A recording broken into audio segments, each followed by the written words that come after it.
Assuredly, today's the last day I need to run the space heater in my basement. Says increasingly nervous Midwest man for the 10th time this year. Good morning, folks.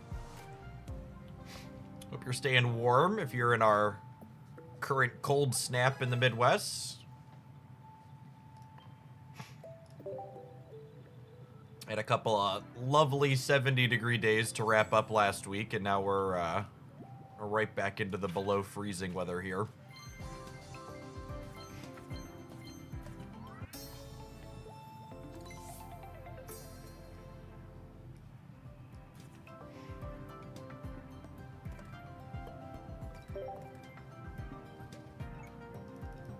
Should we throw the, maybe we'll throw the meta report in the stream title. Had some interesting and fun developments over the weekend. A couple of my Pokemon called shots.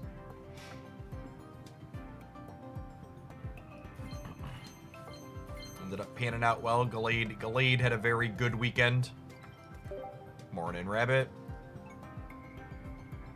Cody, thank you for the almost 6 years. Appreciate that. Welcome back. Good morning, good morning.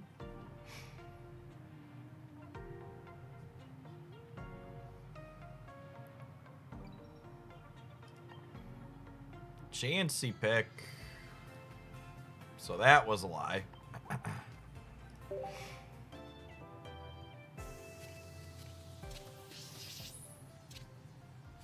think they added more things to the little Wonder Pick shop or store or whatever it's called.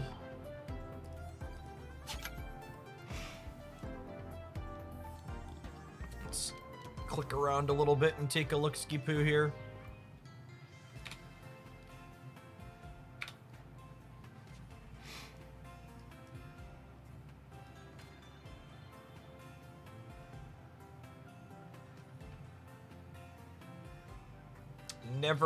Never a 2-star.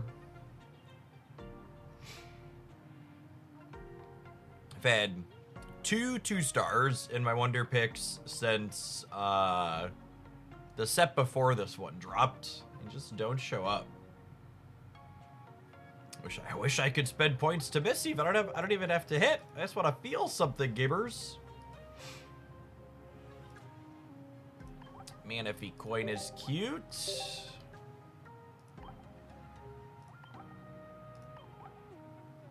So this is one of those, like, many UI things in this game. It's like, I click this plus here, and it takes me to this second pop-up, where this is exactly the same size. Why do I need to click the plus button twice to get to here?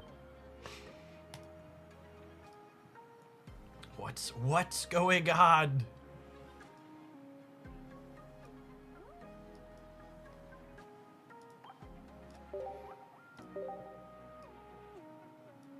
Each run for 2 weeks, so should be plenty of time to get these finished up. I think you get some extra points inside of the missions too.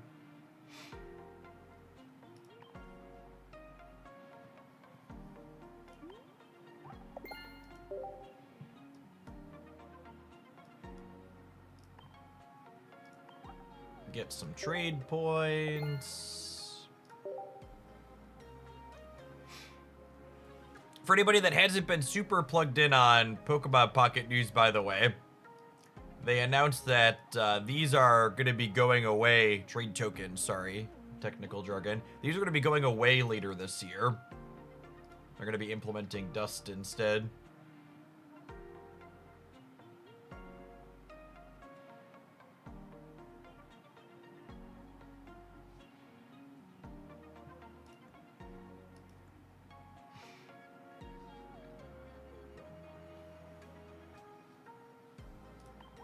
Is this telling us the Wonder Pick event started? Yep.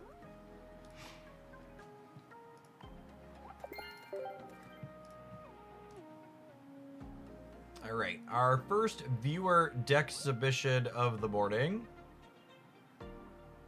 is to check out Darkrai, Weavile, Leafeon. Sounds like an interesting amalgamation. Hey, Wake, you're in chat. Do you have a specific deck list or just build something of what I'm feeling with those 3 characters?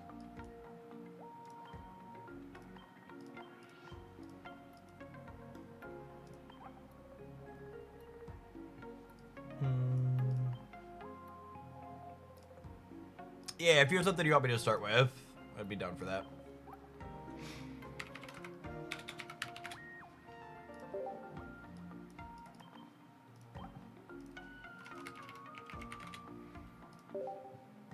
Eevee, Leafeon. I think I have 2 Rainbow Weaviles. I feel like I have at least 1. I do have 2 Rainbow Weaviles. Look at that.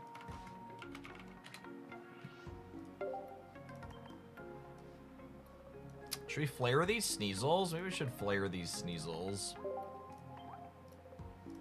I think I only have 1 full art Darkrai. Yeah, I have one 2-star Darkrai. We'll play Creepy Promo as the second.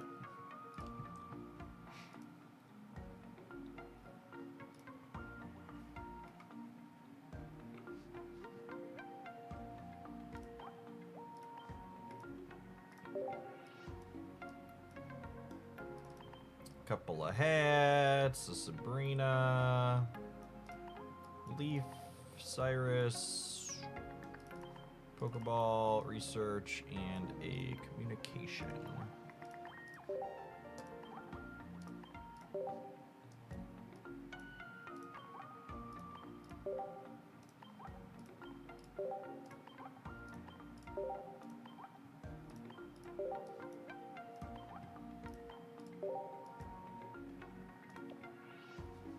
Seems very reasonable. Let's turn off our Ralph Wiggum Grass energy.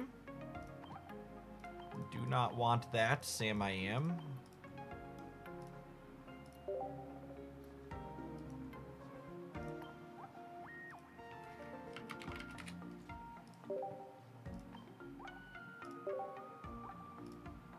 Alright, let's put some shinies on this, then we'll dive on in, huh? Ooh, it has purple dots. I love the purple dots.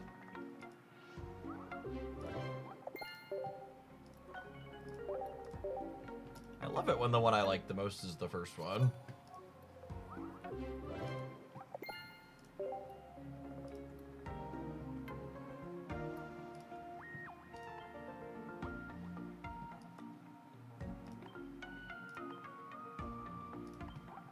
Put a couple of dots on these, and we'll pop into some games, huh?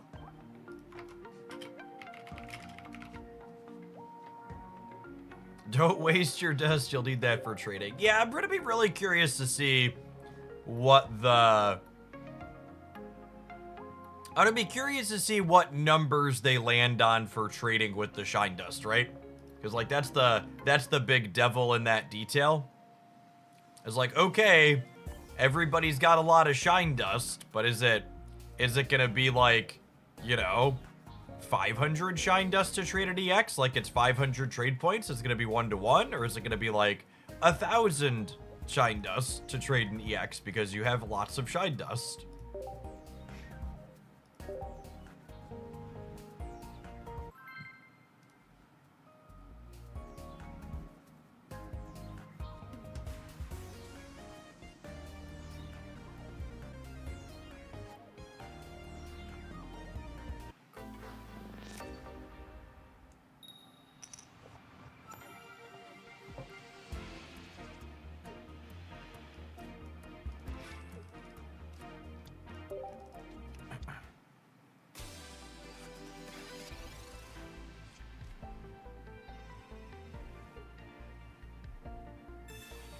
Water Enjoyer.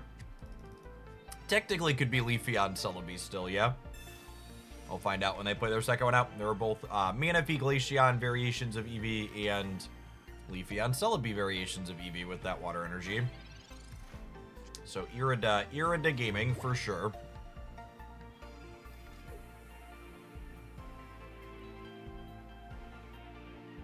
I think I want to just mark damage on the Eevee here. I feel like this is a real bad beat first matchup to queue into, yeah?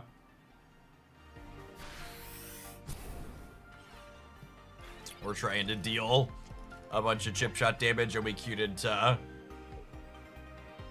Erica Irida. Gosh, I can't wait for the deck-based matchmaking conspiracy theories when rank drops for this game here soon. Especially because these Pokemon games have, like, full type counters, like... The tinfoil hats are going to be strapped on real tight, I would wager. Lol, Stormin, thank you for the half a year. Welcome back.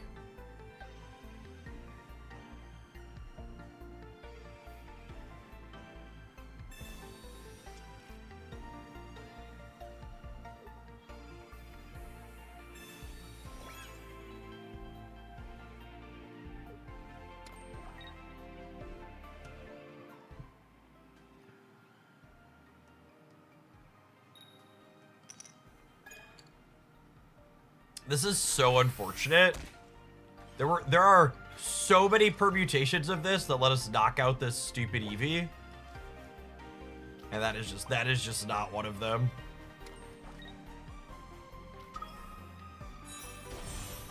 I'm gonna put damage on their Celebi, I think, here.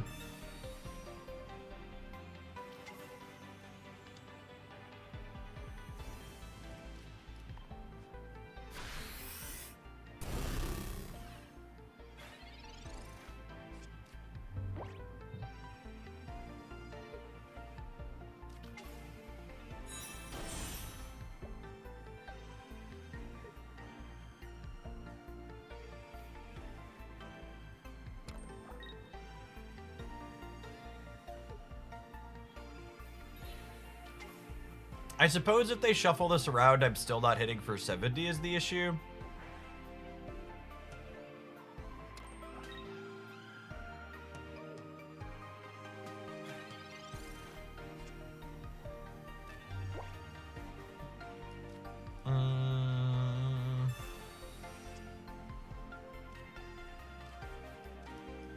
I guess we could have hit a Darkrai to hit for 70 here, but alas.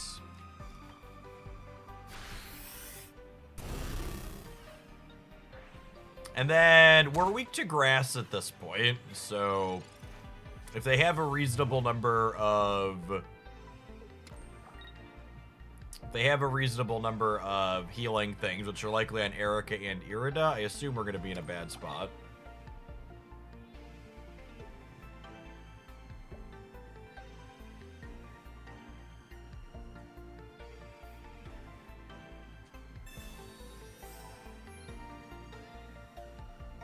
Yeah.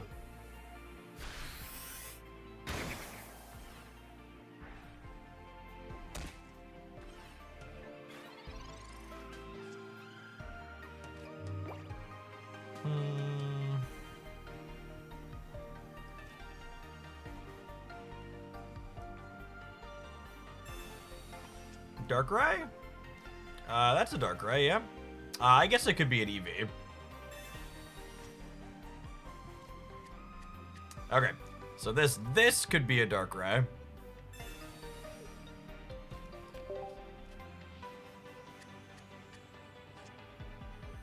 Okay. Let's do this. Let's do this. And I think we pivot to Leafeon here and just don't give up the EX knockout for free. They obviously could chase this down with a Cyrus if they have it, but then I could just, like, keep pivoting my EXs around and, like, force them to have 2 Cyruses, essentially. I'll put this out as well, I think. In case they have a Sabrina.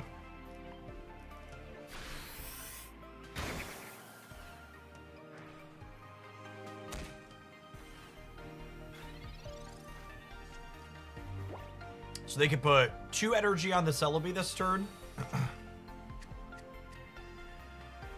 Irida only gets them up to 70. Erica would get them to 80.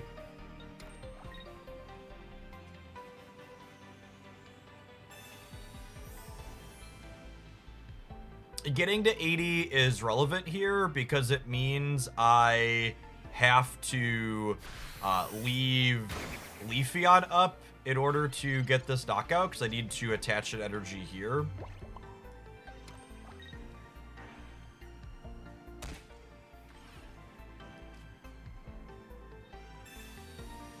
But I think I give this up to take my points here. Technically optimal to slide this on here too, I suppose, though I don't think we're gonna get to have another turn with this. And this is at 100, so they need to have their third healing thing to not be dead to the Darkrai, but there are also 17 cards into their deck, so pretty good odds they have another Erica or Irida here.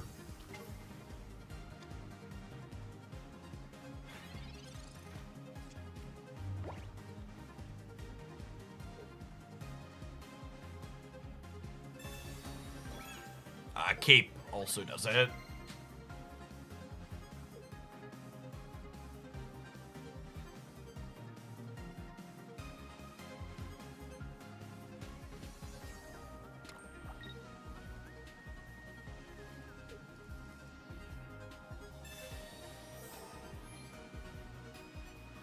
In 9 months for trading. So for the trading changes to come. So, the advanced communication we got about the trading changes coming really don't provide any granular detail, right? And while sure, them saying end of autumn could mean no changes happen for 9 months, another way to interpret that is they're going to have all of the changes that they detailed implemented in 9 months, as opposed to all of them. So I would be like, given how little communication they give typically, I would be really surprised if they announced what they announced with trade points going away, and none of those changes happening for 3/4 of a year, given how little they communicate in advance for other things.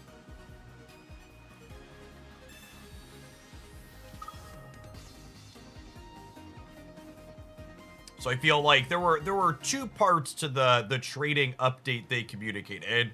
One of them was we're gonna swap out trade points for Shine Dust, and the other one was they're gonna be adding a system in the game for you to list particular cards you're looking to trade for. And like, I imagine from a technical / programming standpoint, like, swapping the currencies is likely a lot easier and less time consuming than implementing a thing that requires a new UI and other interfaces to be designed and make sure they're functional. So my kind of expectations from their announcement is that trade points will be swapped out for Shine Dust sooner rather than later.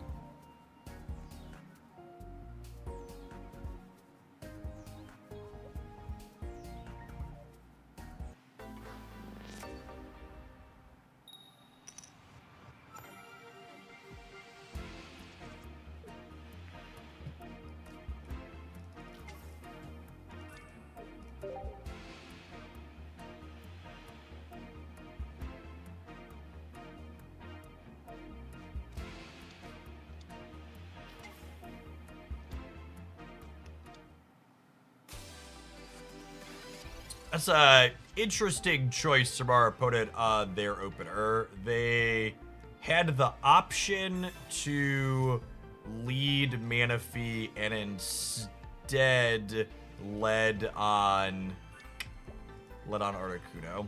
I think I chill on this other Eevee for now because there's a Pokemon communication in my deck that I might want to try and swap it for a Darkrai here at some point.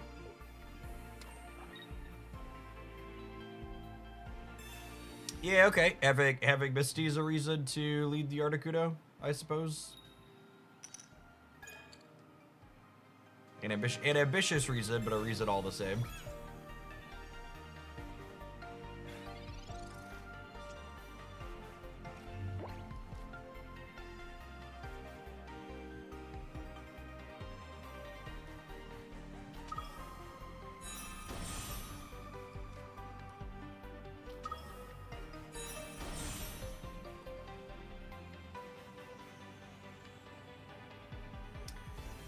So we're definitely doing this. And then there's a question of, am I attacking them with Weavile this turn or not? I think the answer is no. I think we're just leaning on Leafeon.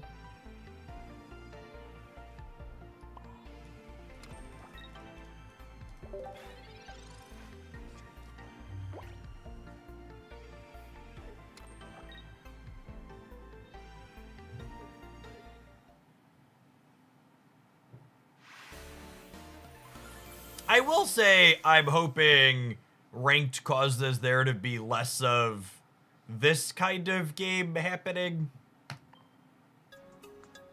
We're like, you're like part of the way in, we're like kind of playing a game, and then for seemingly no reason, I don't know, maybe life happened. I shouldn't have pressed the thanks button. Maybe life happened, but hopefully there'll be a lot less, oh, we're just bailing out after my Misty hit tails. Or maybe it'll be the opposite. Maybe in ranked there'll just be a bunch of people that they missed with their Misty, and then they'll leave and go next. Well, I can't imagine that's a winning strategy overall. Maybe for the first 75% of the ranks.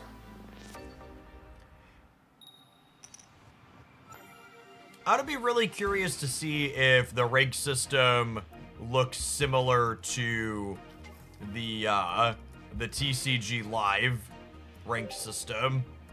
Because in the TCG Live rank system, there's no penalty for losing for 75% of your way ranking up. It's basically just a glorified 45 wins event with the word rank slapped on the side of it.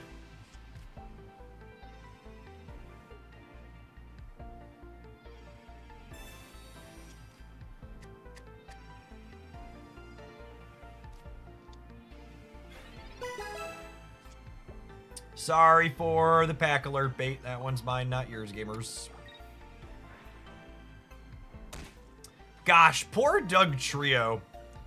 He, like, had a moment of existing and being okay.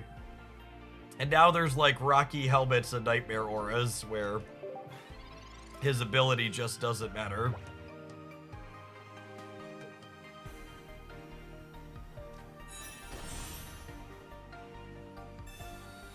I'm full cope that Rank will have a best of 3 mode. That would shock me.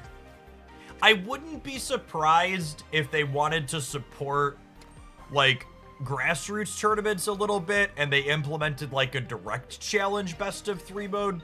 But I would be absolutely shocked if we ever got an in-client best of 3. You know, maybe I was supposed to Sabrina up the Golem last turn. It's possible. I should have Pokeballed before playing the EV here, technically.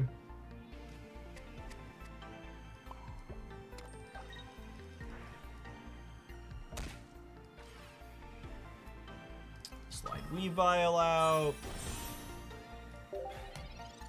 So in some ways, they're forever away from their Golem, but in others, with a Brock, they're relatively close. They only have one other non-Pokemon card in their hand. If they don't hit Doug Trio here, the Nightmare Aura knocks out the Diglett next turn, and then we can Sabrina up the Graveler to hit it before.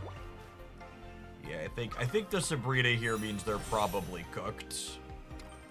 We go Nightmare Aura, finish the Diglett, and then we get to force the Graveler up and crack it for 80. And then their Golem takes 2 shots to clear any of our 140s. I guess they could be playing the 150 Golem, but that one also doesn't live very long, so it wouldn't be a problem either.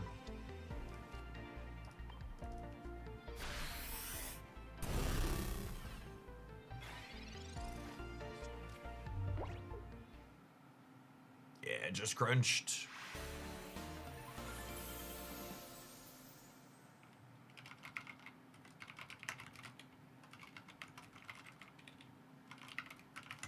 Hey, Odin's dad, thanks for the 24 months.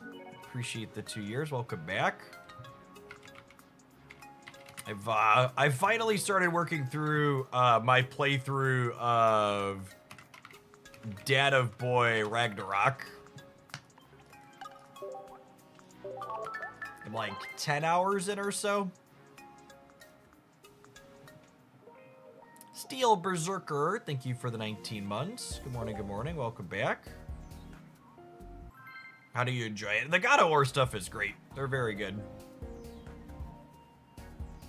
Or at least the more modern one is. Whatever the one before Ragnarok is stellar.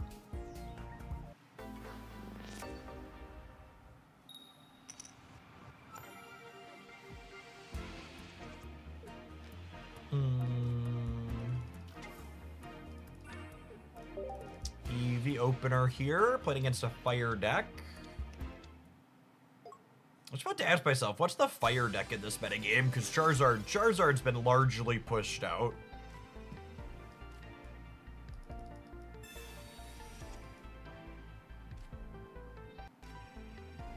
It was funny. I had a YouTube video come across my timeline with something along the lines of Charizard is a meta breaker or something like that. It made me chuckle at how absurd YouTube framing is, because like Charizard's actually just the worst it's ever been since Pokemon Pocket released.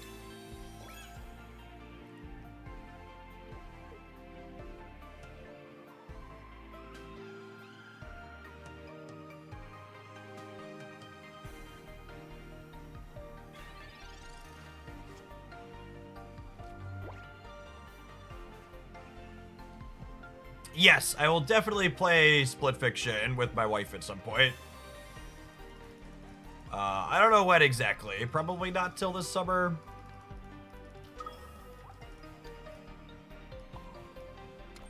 Or when time permits, that'll eventually happen. We played It Takes Two together at one point. So the Sabrina marking damage on the Arceus here means we can Cyrus it back up later as well, which is nice, even if they have the leaf to retreat it out.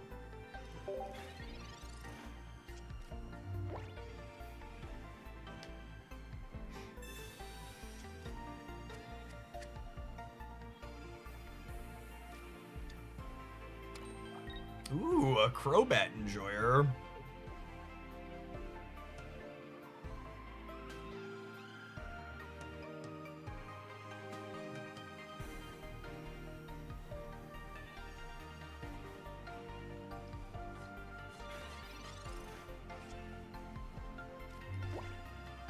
I don't even really know what we're looking for at this point. Is it just Sneasel to like round out my range of threats? Probably. Let's put a hat on the dog. Am I putting a hat on the Darkrai too? I think I'm putting a hat on the Darkrai too.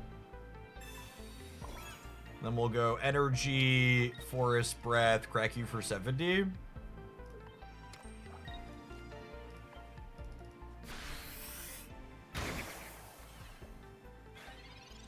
Not quite enough to Rocky Helmet plus Darkrai finish, but they're low enough that even if they have basic plus Giovanni here, we're in an alright spot. I suppose if they have basic Giovanni and then basic Giovanni again, I could get in trouble.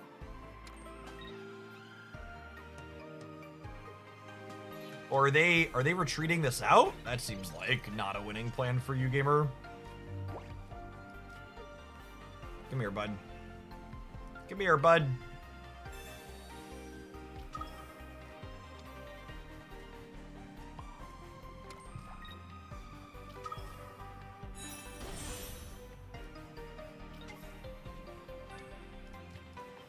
Let's get all of our Pokemon abilities going. Hit him with the beam.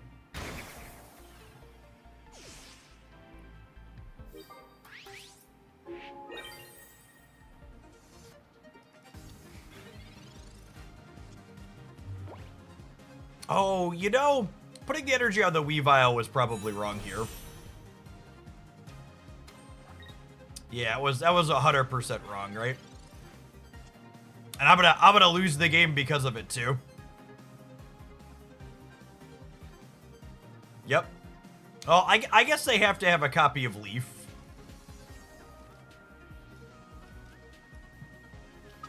But if I had put the energy on Darkrai, I would have cleared the Drudagon this turn.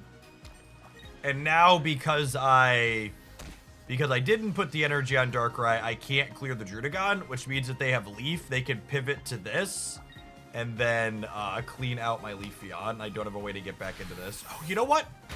Am I not supposed to attack? God, there were a few different sequencing mistakes here. So my energy on Weavile was wrong because I wasn't ready to attack with this. And then I'm not supposed to attack here because by not attacking here, it would make them have to have Crobat plus a Leaf. And maybe they have them both anyway, so it doesn't matter. But I definitely should have just waited because I could have cleared this the following turn. And then if they, oh, no Leaf, no problem. Okay. So I did not get punished for my mistakes here, but it's worth calling out that I gave my opponent room to have draws to win this game that I didn't have to give them. And this game is just such a great example of why people asking, a lot of the time when people come into a live stream and they want to know if how a deck is feeling or is it good or bad, they like ask what the record is. And the record really just doesn't remotely tell the whole story, right? Like it's so easy to make a bunch of mistakes and still win a game anyways. And the inverse is also true. Like you'll have a close game where you played tight and sometimes variance just doesn't break your way. And the devil really is in those details for evaluation. A saying I'm fond of in relation to card games is being good at card games and evaluating decks in them is the art of extrapolating relevant results from statistically insignificant sample sizes, because one individual player is just not capable of generating a data-driven conclusion on something. Arabobu, thank you for the quarter of a year.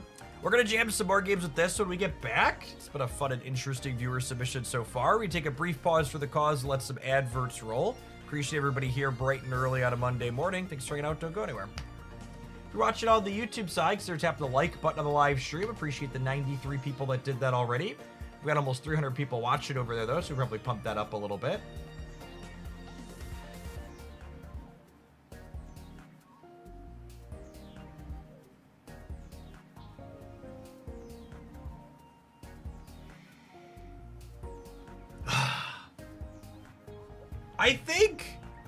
I think Arceus's Pokemon ability might be the singular most disappointing miss from the Pokemon Pocket team from a design perspective that we've experienced so far. Which, in some ways, is probably a testament to the fact that, like, the Pocket design team's done a pretty good job, all things considered. But I really just don't. Usually when you see an ability like that on a card, it means there was a particular thing or metagame they were trying to, like, provide counterplay into and give answers to. And I just can't, for the life of me, imagine what status condition focused card they thought they were saving the metagame from by putting that ability on a format staple.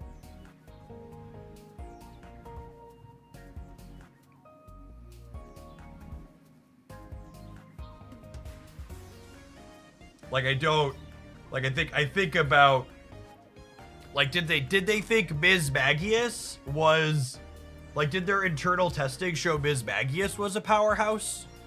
And, like, maybe they thought they needed their next incoming threat to, like, protect the metagame or provide counterplay to it?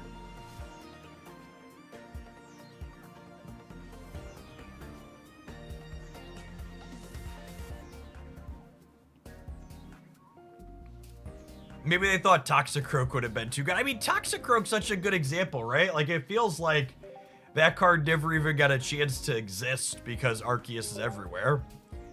I can't imagine their testing didn't show Arceus was good. The card's obviously pushed.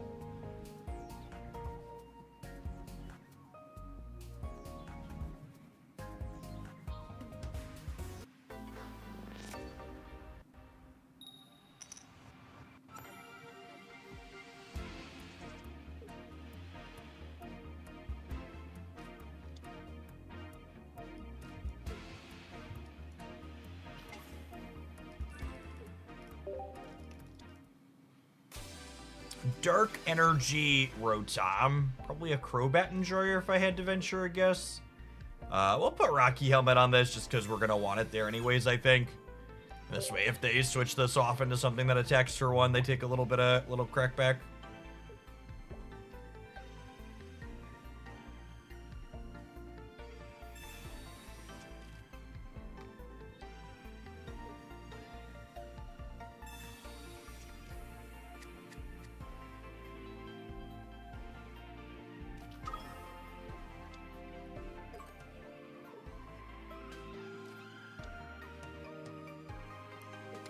Haunch Crow Enjoyer. Okay.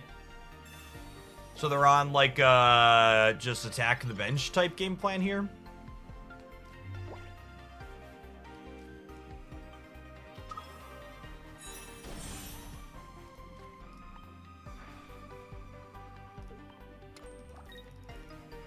Yeah, they lost to a Drudicott one time and they were like, never again.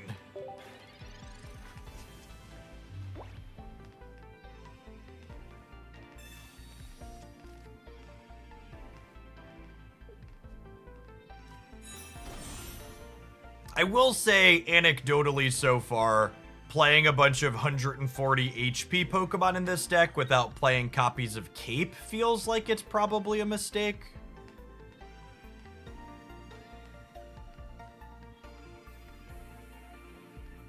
The fact that Arceus cleans us out in one with any damage marked on us is a tough spot to be in.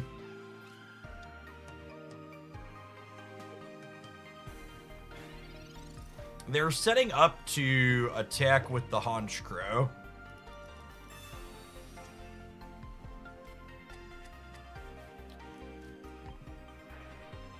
Let's get Leafeon self-charged. I think I'm just taking the KO on the Rotom here, because KOing Murkrow doesn't sound particularly appealing.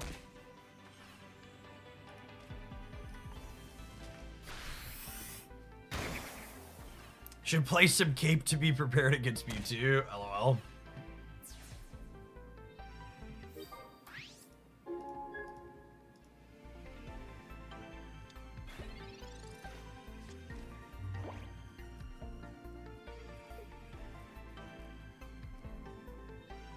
So, I assume Haunch tags my Darkrai here, because otherwise the Rocky Helmet plus the Darkrai trigger cleans it out this turn.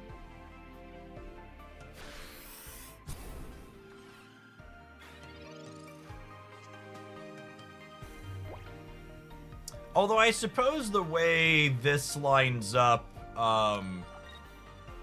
we just finish with Nightmare Aura next turn.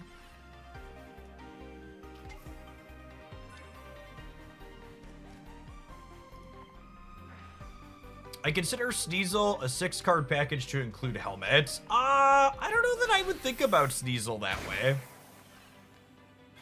I think Darkrai, as your Sneasel enabler, seems more than sufficient in most cases.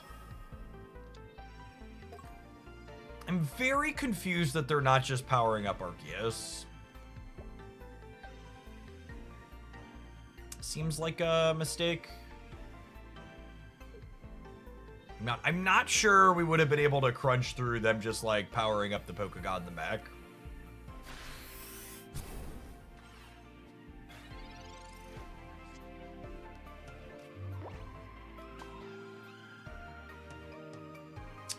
We start powering up second Darkrai here, since this one goes down to another Haunch Crow.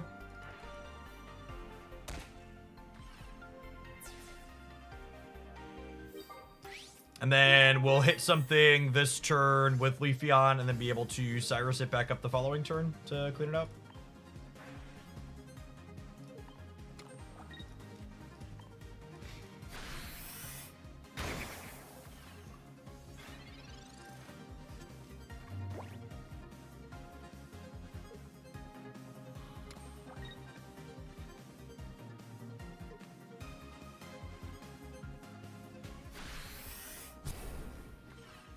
Alright, they're just taking their 2 points on the way out the door.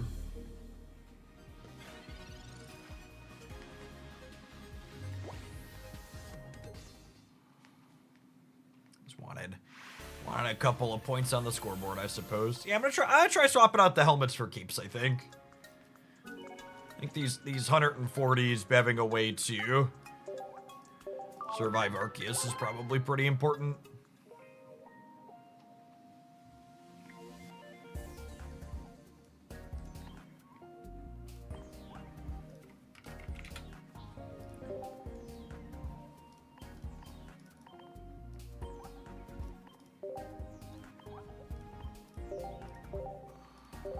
Ooh!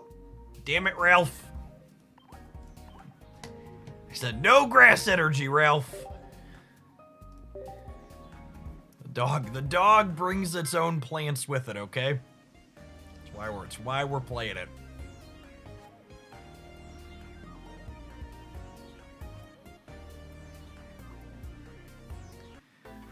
Snap after the reset's good idea. Triskelion is out there rooting perfectly good hands. Well, we're not going to be fully after the reset because the reset's not till 2 o'clock now. And in an effort to strike better work-life balance, we're only going to be live till like 3 or so with our stuff these days. Drops are coming at the end of the week, so I'm going to stick to a little bit tighter schedule at the start of the week.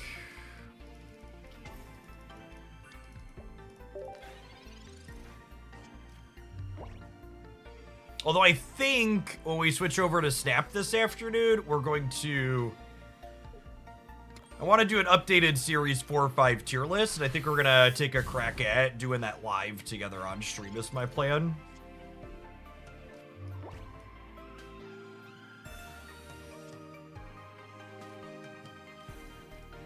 We'll see how that goes and what the feedback is like. A lot of people that do tier lists are just like super low effort, pull up tier maker and do it live. So I think we're gonna do that and see what it looks like.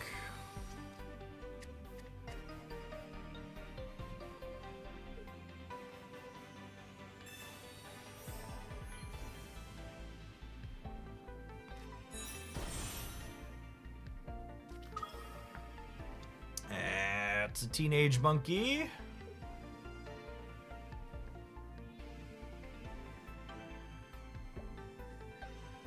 Speaking of, a place where I am glad to have capes. Things that deal 140. Although I suppose Leafeon still eats it in one, huh?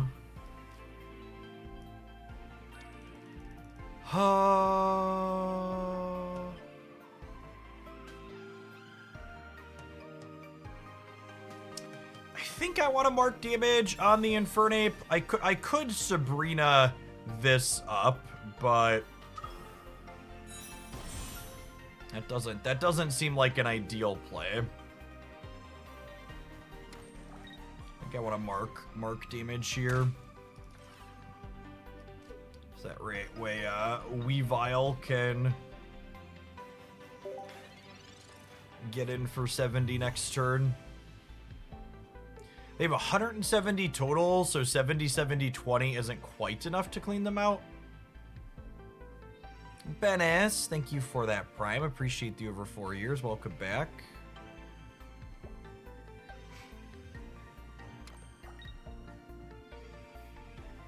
Oh, no big monkey means they're probably cooked with our Sabrina here. So extra rewarded for not using the Sabrina aggressively.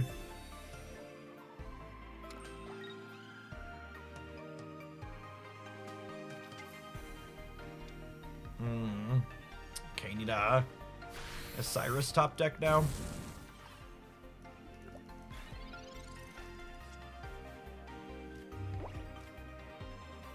That is not a Cyrus top deck.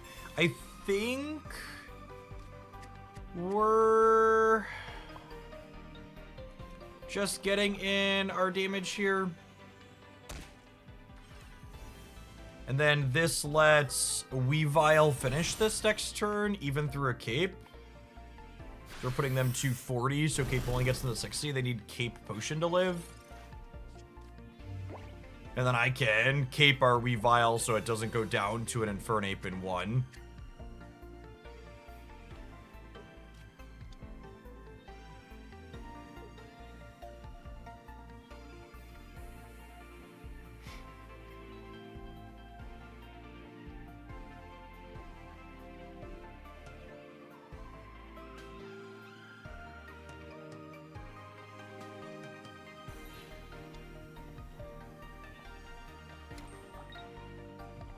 Oh, this is a good line. I suppose they could have done this with the Monferno too, but the Weavile would have cleaned it up.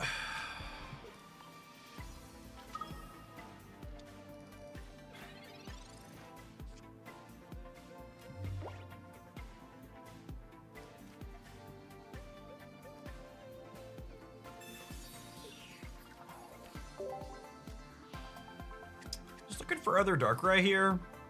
We hit that 50-50. There was a Leafeon on our deck here still too. I think I attach an energy. It's dealing 30 versus dealing 70, or versus dealing 20 here is about the same.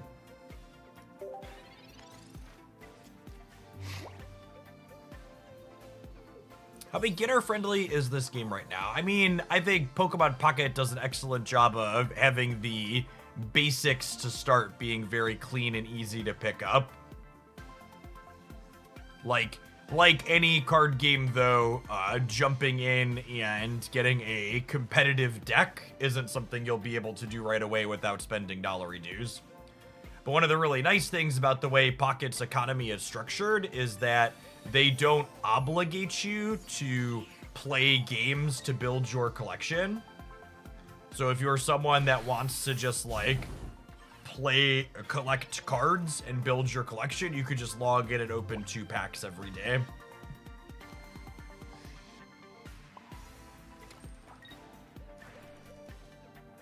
Yeah, we're just dead to an Infernape here. I don't know how we get out of it. The way I don't think there's a way to slice it that we're not. I could have like shifted to this and like put a cape on it, but I think long term we still end up dead to the ape, right?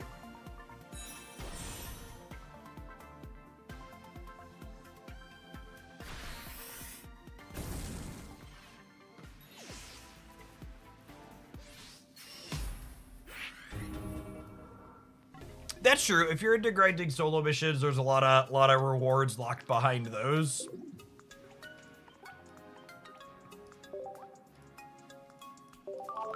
And you can trade like the staple trainers, but every deck needs plenty of 3 diamonds and 4 diamonds, right? And the trade points are not remotely free. And you need your own of those to send an exchange.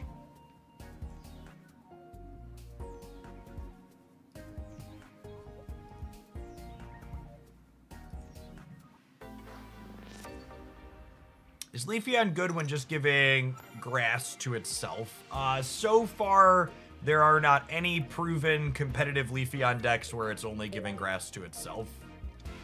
But at the same time, there really aren't any Leafeon decks that are putting up a ton of results in general.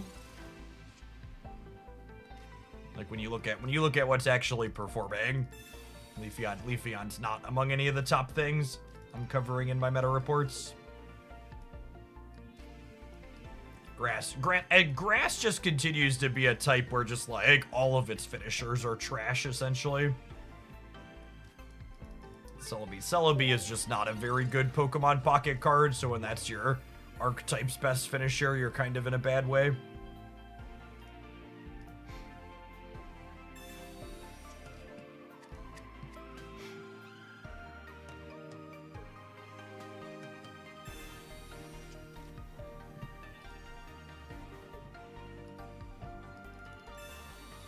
Which is why I do think it's worth exploring these types of builds where Leafeon's like a fine self-battery, and then you play other finishers behind it. I don't know how I'm feeling about this Darkrai build.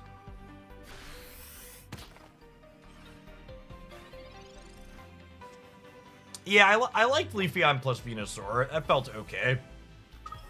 It honestly might be one of the better Leafeon decks I've played so far.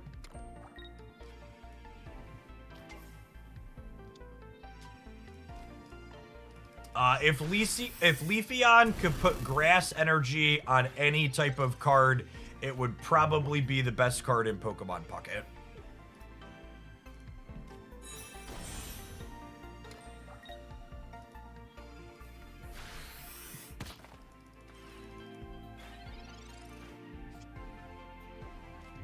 We tried Leafeon with Berry. I don't think Leafeon with Berry is good deck building theory. So the upside to Leafeon as a card is it gives you the ability to build up something else because it kind of provides its own energy, and then Berry kind of does the same thing, right? Like Snorlax is a cheap lead Pokemon. So the big benefit Berry stuff has is that Snorlax can be a threat, but it also stalls for you.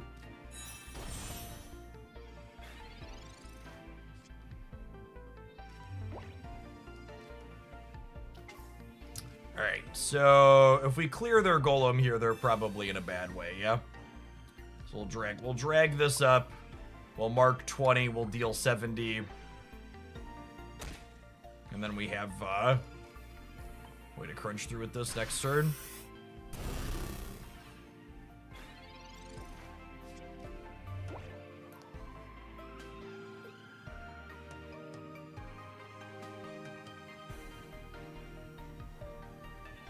I've been seeing Snorlax with Loomberry a bit. Is that good? Where have you been seeing that? Just in the random queue? Because just as a general reminder, all sorts of terrible things are serviceable in the random queue.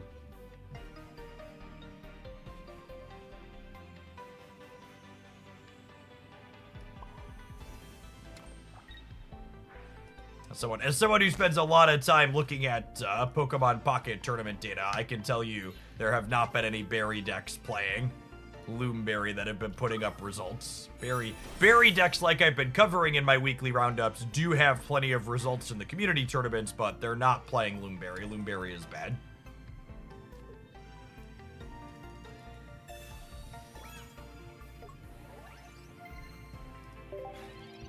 Snorlax is 75% to wake himself up. You don't play a bad card in your deck for the sake of playing around a 25%er. You just accept that. Sometimes you're gonna stub your toe.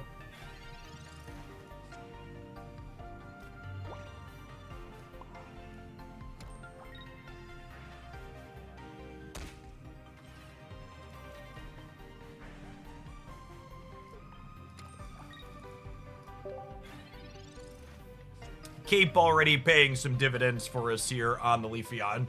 Gonna let us crack this Drudagon, take 20 back, and then still survive the guard press from the Golem on the backswing.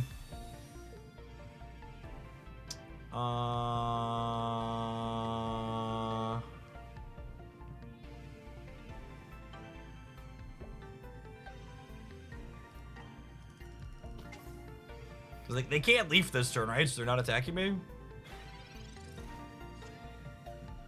I don't think what I put up here actually mattered.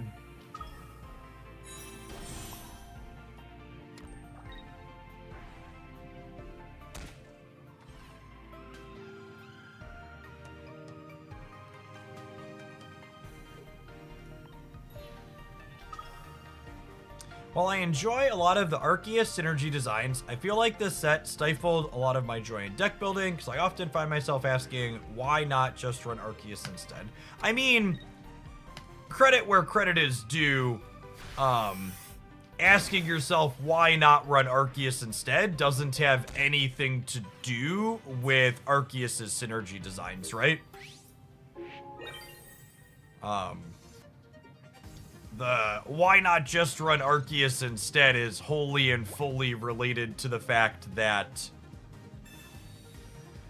is wholly and fully related to the fact that Arceus in and of itself is just an individually powerful card on top of having a bunch of synergy designs. I'd actually go so far as to say I think the biggest miss in this expansion is the fact that Baby Arceus isn't a good and playable card. Because baby Arceus is just so mid. It's like, well, if I'm gonna play an Arceus to enable synergy things, I might as well play the one that's good. And then if I'm playing the one that's good, it's an individual carry, which means my deck isn't really fully about the synergy things. It's just about, it's about doing the card that's good. How is Crobat? Crobat is a very powerful payoff that's just like kind of typical stage 2 energy in Pokemon Pocket, which is to say it's inconsistent, so the power that it offers, generally speaking, isn't worth the 6 deck slots and the inconsistency that comes with it.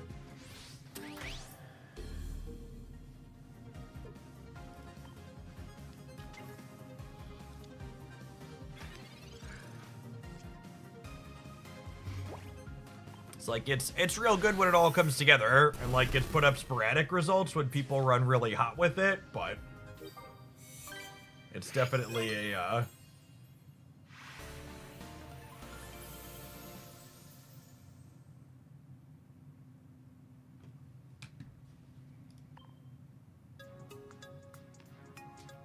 I don't know if it's fair to call Crobat a minimum of 7 deck slots, because, like, you want a finisher behind it anyways, so, like, playing Arceus is not a big deal.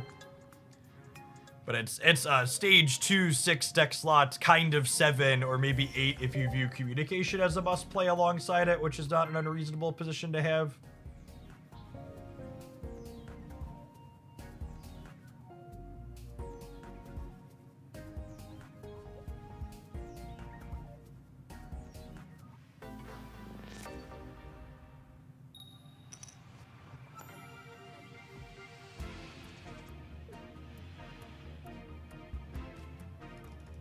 Gosh, we have not had first energy advantage in, like, any of these games. Which is okay. Like, Leafeon's a card that's fine when going first. It's just better when going second. Speak of the Crobat, it will appear.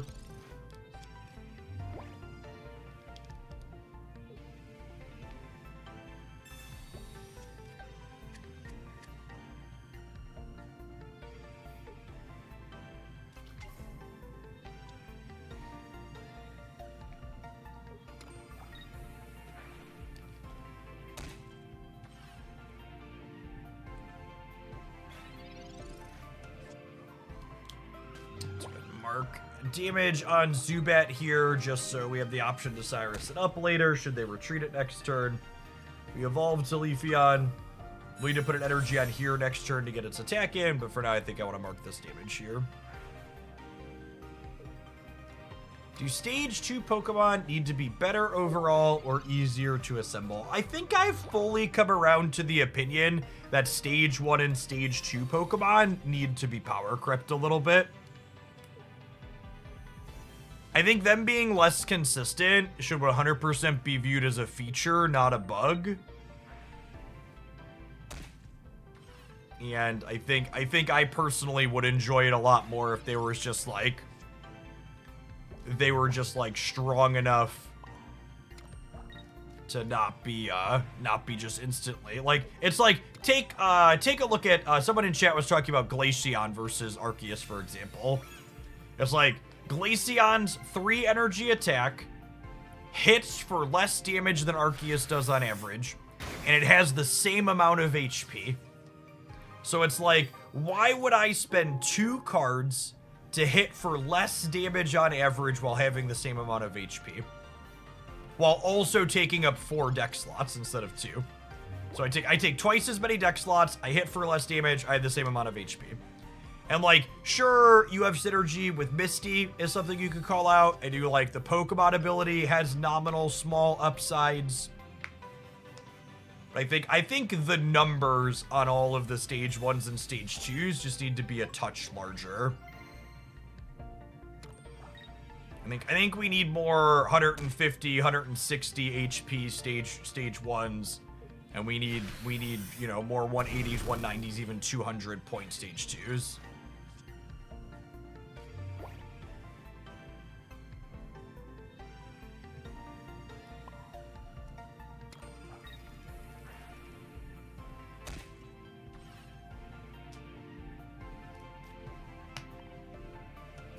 I forgot to Forest Breath, but that probably doesn't matter.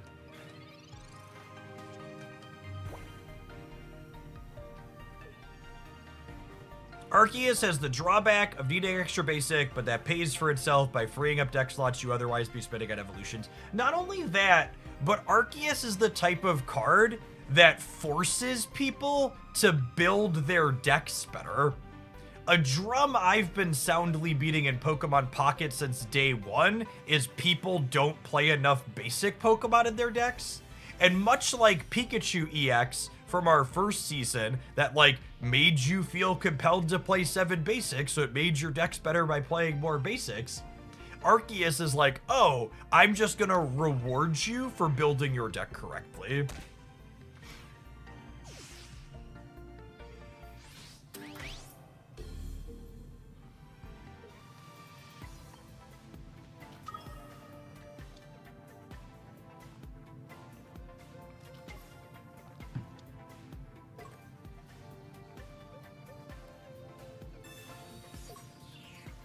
Leaf here is pretty good.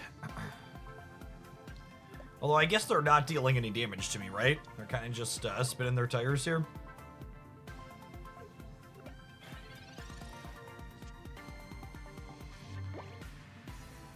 I don't think I'm supposed to play Steezel out.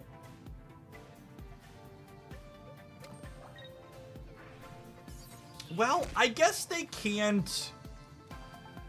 If I play this out, I lose to X-Speed Sabrina. But I think that's pretty unlikely. Most of these decks don't play X-Speed if they're playing Leaf. Okay, I think I'm going to play this out to build up another attacker.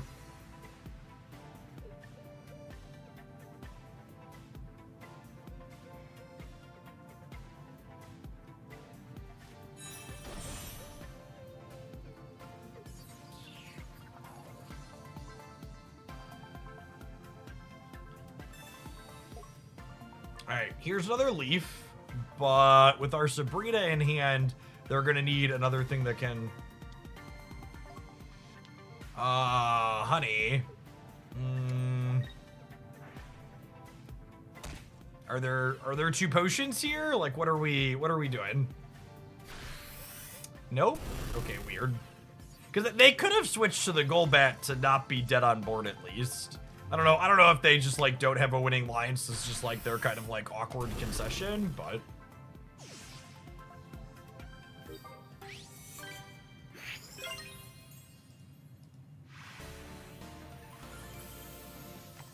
my oldest has been obsessed with Palkia, and I had to explain to him that his brew that was playing Magnezone alongside Palkia Manaphy didn't quite hold up to the origin form Palkia because the latter got 4 more support cards than his. Yeah, the utility slots is just so much value. I think that was a good take that we've talked about before too, that someone in chat originally offered, that it would be nice to see more stage 1 and stage 2s with utility abilities, just because you lose utility slots when you have to put more Pokemon slots in your deck. So having more useful attacks would be a good way to offset that. This felt okay. I think my main takeaway from playing this is that Darkrai didn't feel like a meaningful enough payoff to build up behind Leafeon. Like I feel like the upside Leafeon gives us is it gives us time to charge another thing in the back since it provides a lot of its own energy. And I'm not sure that Darkrai is really that good of a payoff. Like we tried Venusaur in one of the other builds, and that felt pretty reasonable because it's a bigger payoff than Darkrai. And I feel like I want to go further over the top than what Darkrai offers if I have Leafeon as a lead. All right, one of the decks in our 70% win rate roundup this morning was this Spike to Tournament result featuring Tyranitar and Berrylax. So we had to take a brief pause for the cause and let some adverts roll. And when we return, we're going to jam a few games with this one and see if we can emulate any of the success our tournament player had. Thanks for hanging out, gamers. Don't go anywhere. If you're watching on the YouTube side and you're enjoying the daily Pokemon Pocket Live Streams, consider tapping the like button. Lets the algorithm know there's still folks signing up for Pocket every day. Helps the live streams reach some more people. Appreciate the 148 folks that did that already. Sunshine, thanks for the 4.5 years. Welcome back.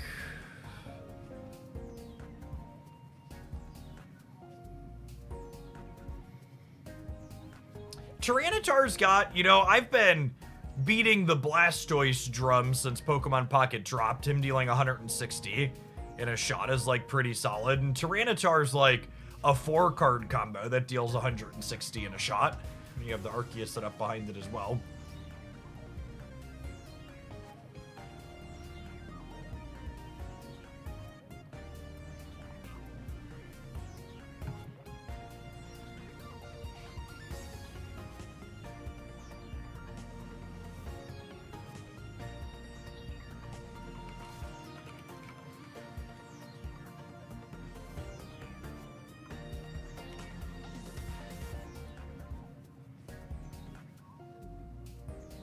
Yeah, I have space to take another viewer submission if you want.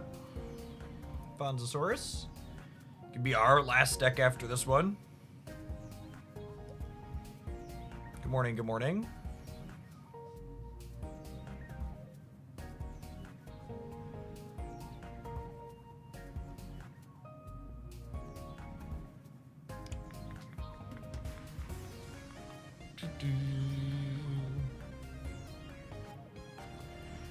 A question for the paper Pokemon boomers. In paper Pokemon, it's relatively well, I'm not sure. Is it relatively common, or does it just happen sometimes that Pokemon have 2 attacks and an ability on top of that? Or is that more rare? I was just thinking about the comment that stage 2s need more utility. It's very common in paper Pokemon for things to have 2 attacks and an ability. That feels like what we need on more stage 2s to make them worthwhile in Pocket. Maybe we'll just get there eventually through complexity creep. It's almost all stage 2s. Okay. Cool.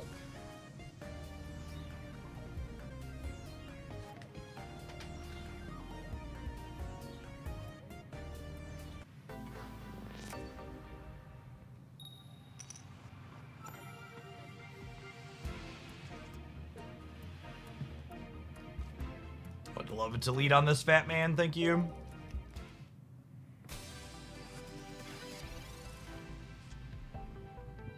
We're looking for a Tyranitar. We hit the Arceus, lovely. So this deck list is playing a split of Baby Arceus and Arceus EX. And the reason for this is, in the games where you lead Baby Arceus, you could just give it up as a single knockout point lead while you build either your Tyranitar or your Arceus EX in the back. And Tyranitar requires a heavy energy investment. So it's going to be pretty rare that you have games where you like build a 4 energy Tyranitar and also have space or energy time to build a 4 energy Arceus as well. Or 3 energy Arceus as well. So if you're not going to be attacking with this under ideal circumstances anyways, you might as well have one that can be a single knockout point to stall for you in particular situations.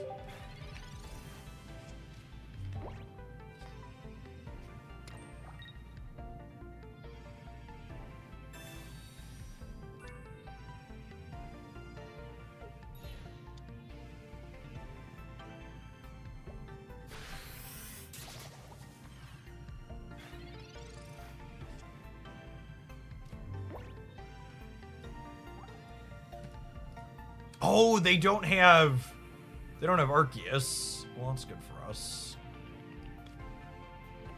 I was expecting my Pupitar to go down here. Do the Truffle Shuffle on this one, I think. Make them have the second Cyrus here, basically.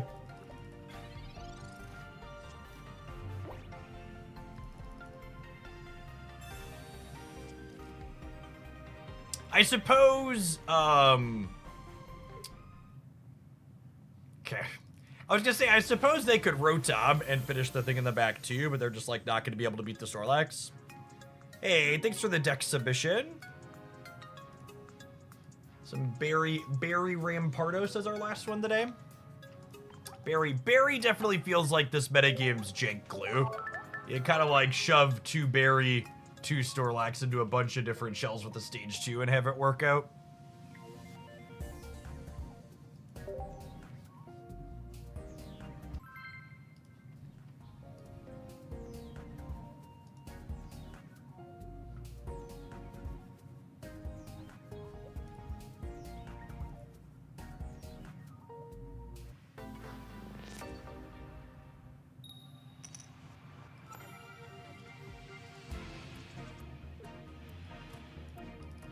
Lavatar lead is definitely not where we're interested in being in life.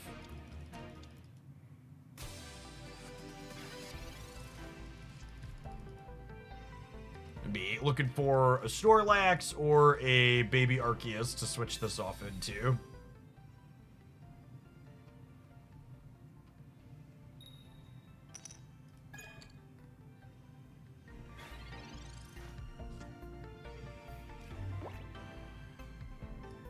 I'm gonna Pokeball to start, but if I brick on the basics I'm looking for, okay. Let's see, if we find like other Lavatar, I might research before the second ball. Look at our lovely large man.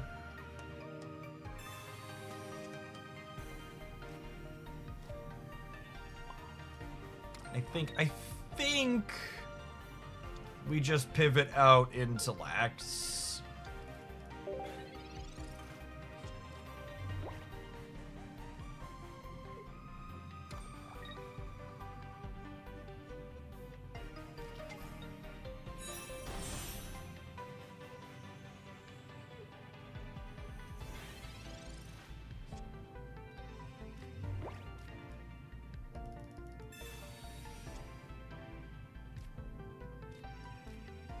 Okay.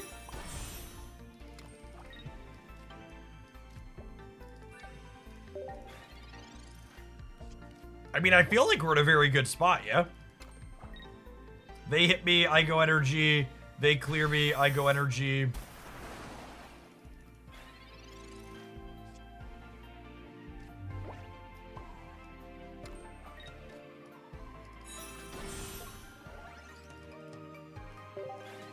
And then we'll put up this with its retreat cost of 2.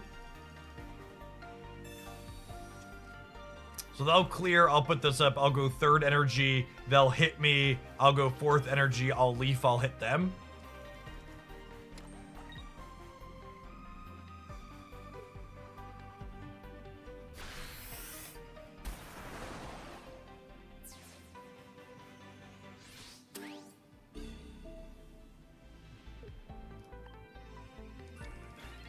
Alia, thanks for hanging out in Hoaglandia for over 4 years. Welcome back. Good morning, good morning. And then this is gonna be revved up and ready to go.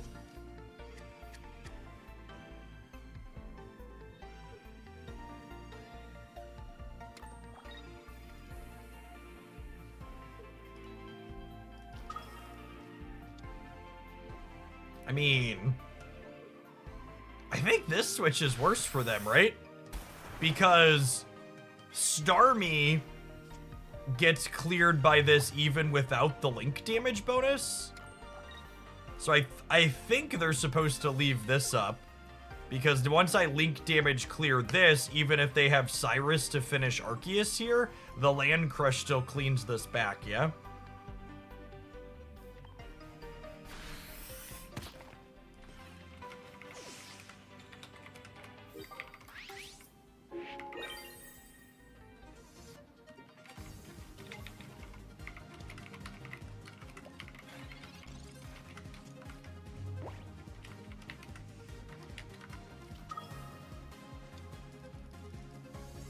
Alright.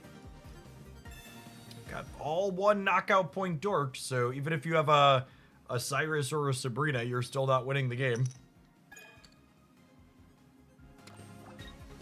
Just like going pound for pound with your EXs here. 2 attacks, 4 points. Easy peasy. Look at our big man.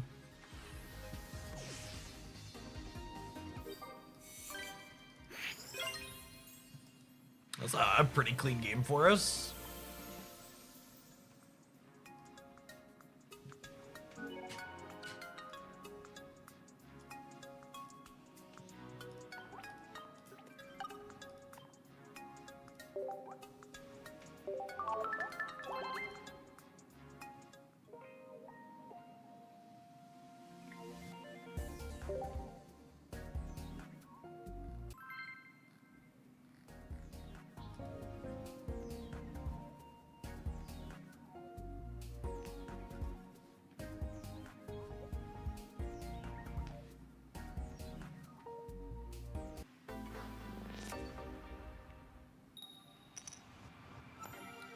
First energy advantage is lovely.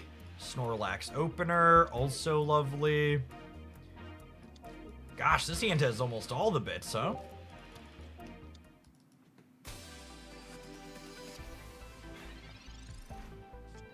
Man, could this fighting deck ever beat an assembled Tyranitar? I guess Rampardos is kind of scary, huh?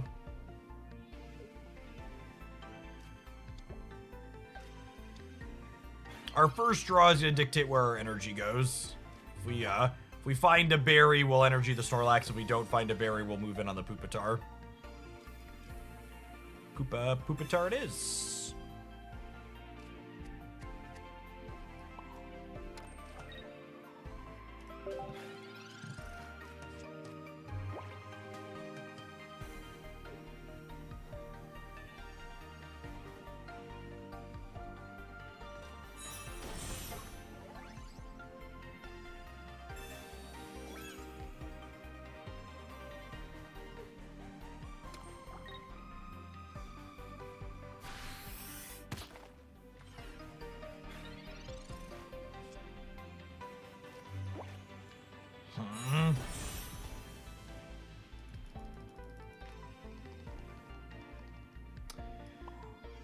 I feel like I want to put this here.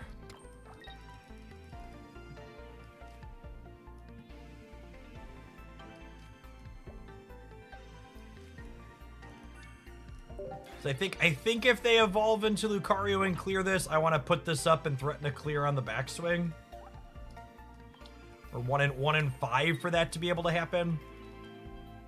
And they didn't have it here, which is really solid for us. Us getting an extra turn stall out of this Snorlax is real good.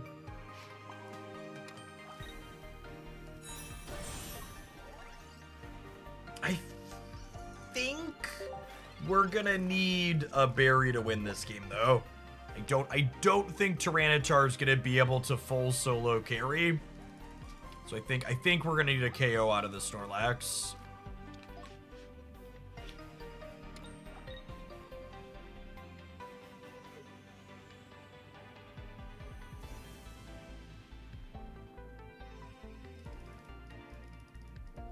I have a couple of turns to draw the berry though, right? Because they'll jab. I'll put this up. I'll put energy on here. Even if we draw berry next turn, we're not using it. Because if I take this knockout next turn, the Marshadow clears this in 1, and then my Tyranitar is not ready to go yet.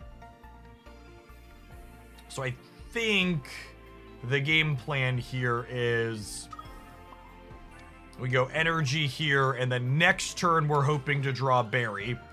So that which we're 1 in 4 to do. So we'll berry clear this, then they'll clear this, then Tyranitar clears this, and then Tyranitar lives whatever their follow-up is and cleans it back. So we need a berry in our top 13 cards here, basically. Otherwise, we're going to be in a little bit of trouble.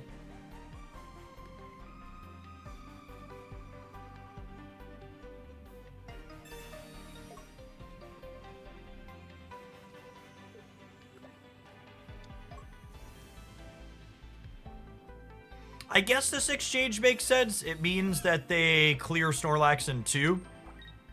Because it does 80 and 80 with the weakness. Come on, hit me, Barry. I think we're cooked, gamers. I think we're cooked.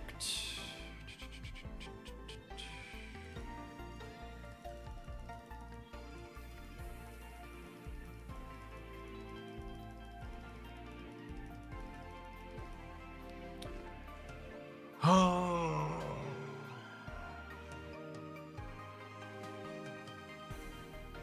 I was trying to think through if we have a line here.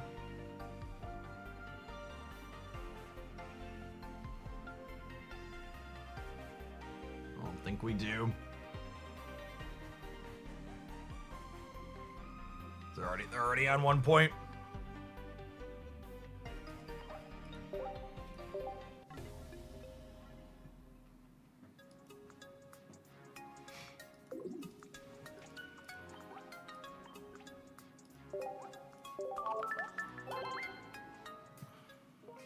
You are the only person I subscribe to, so why are you not always the stream that Twitch shows when I open the app? That's because the Twitch mobile app is trying to be like YouTube or TikTok, and it's trying to use an algorithm to show you other content it thinks you will like.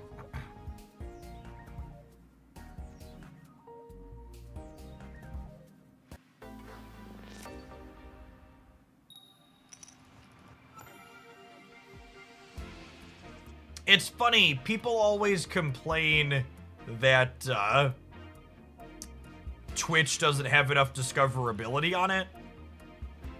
Like it's too hard for people to find your streams, but a lot of the reasons why there's not a lot of discoverability on Twitch is just because of human behavior, right? Like every time Twitch makes a change to make their service more algorithmic, to try and serve people content it thinks they will like those other platforms do, people always push back on it.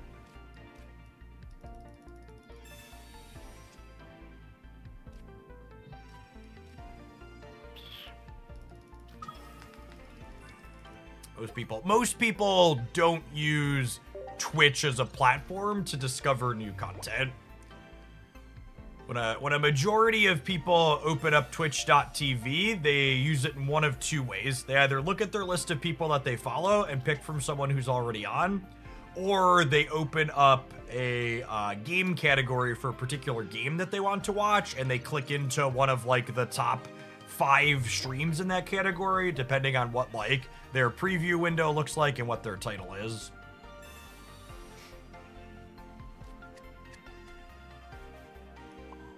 Which is very, very different than how platforms like YouTube generally get used. Bugbarian, thank you for the 14 months. Welcome back.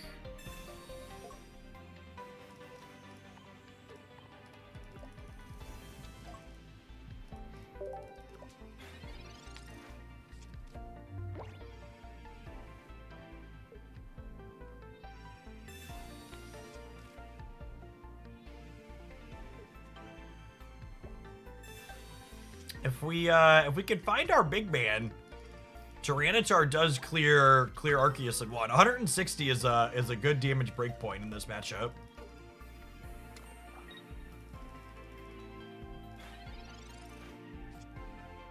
Something to call out about this deck is that a number of the most successful Arceus Dialga lists this past weekend were playing 2 copies of Giovanni.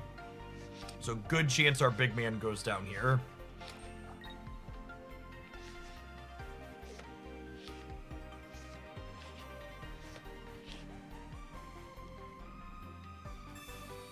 Cape doesn't matter. We're just hoping to get an extra turn out of this, Lex. Yeah, there's the Geo.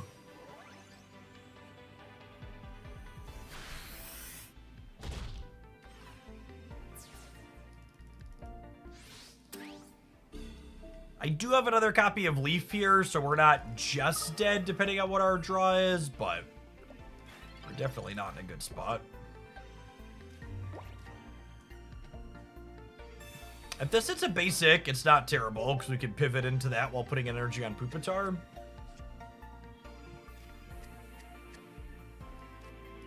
Alright, we found the Tyranitar, which means there are permutations of this game that we can win, but it's definitely not looking good for the home team. So We die this turn to Giovanni, and then we die on subsequent turns to a copy of Cyrus. The way this is played out, but I don't have any agency to play around those cards in the long term, so we're just hoping they don't have them.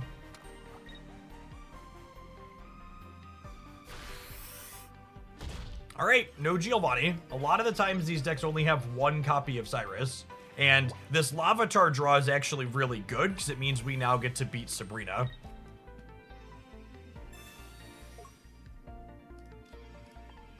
All right, no Cyrus, one-time dealer.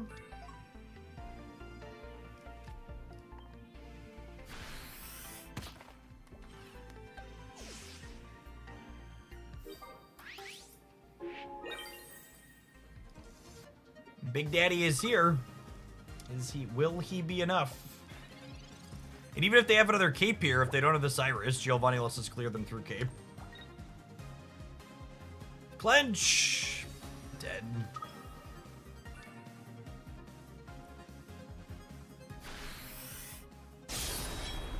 That's close. I needed the Lavatar one turn sooner, so we could pivot to this, so we didn't have to have damage marked on our Arceus. But this is what it is.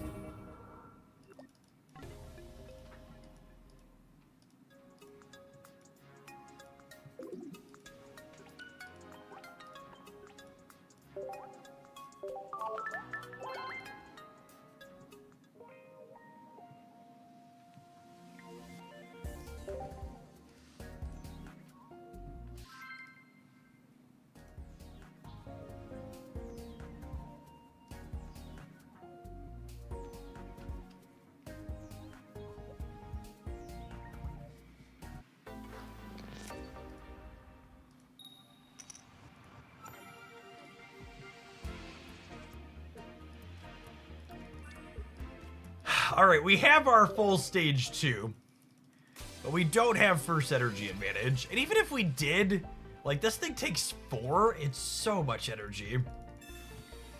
We need a Fat Man and a Leaf ideally here.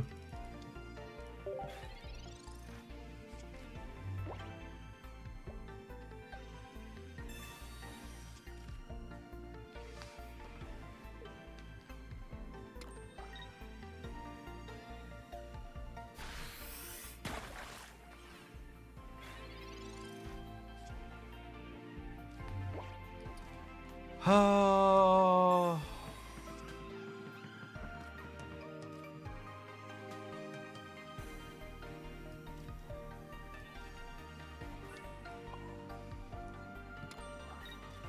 I think we're bailing.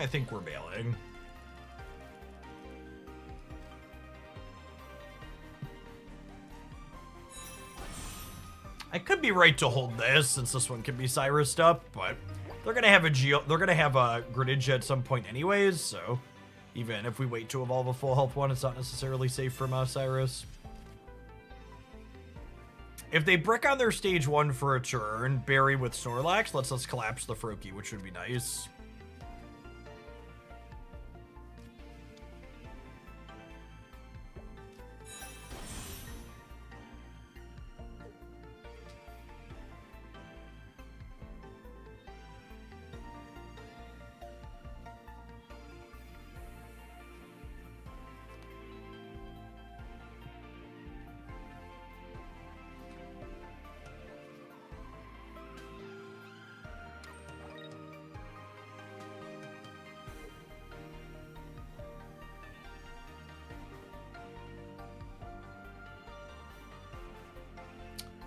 So, how long does it take them to get through our Snorlax? They hit me to 110, I go energy. They hit me to 50, I go energy. They clear me, I go third energy. And if they have a Cyrus at any point in the middle, that's not quite enough.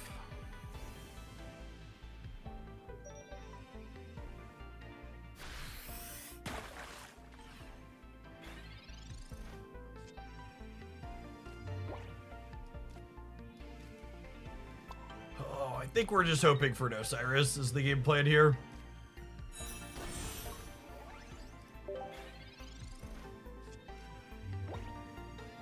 We live long enough to get the Tyranitar online as a one-shot machine.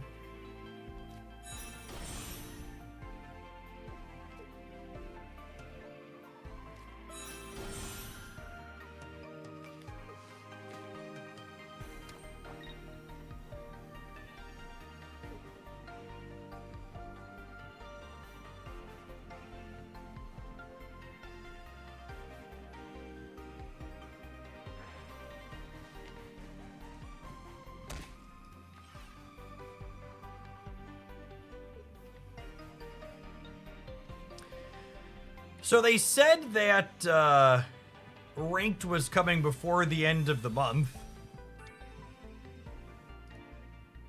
Do we think that means like next week, or do we think that means like the 31st? Because we technically have 2 more Mondays, yeah? I have to imagine they probably run it all the way down to the very end. I'd give this deck one more try, but believe it or not, I think there's a good chance this Tyranitar deck is not very good.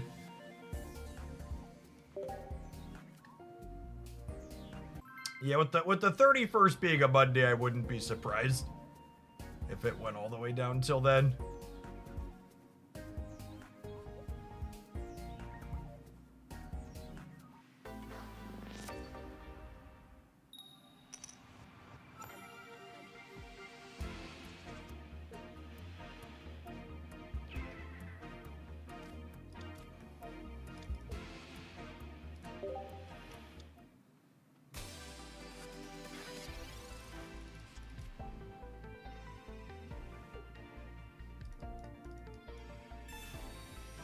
Team Galactic grunts. All right, cooking.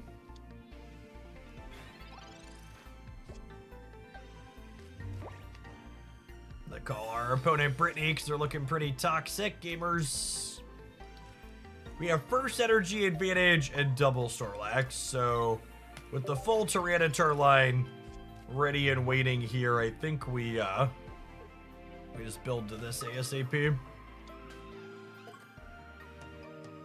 So they have both a stage 1 and a stage 2 on top of Arceus, so not a ton of utility slots they factor in Team Galactics. They're just trying to make use of their unplayable card.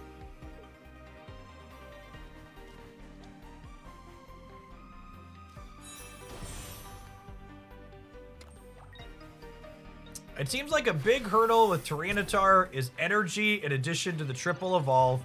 What are your thoughts on the inclusion of Onyx, Brock, Dawn as a battery to overcome the energy hurdle? I think if you're trying to add consistency to your deck by adding a 3-card combo to your already 3-card combo, you're probably going to have a really bad time.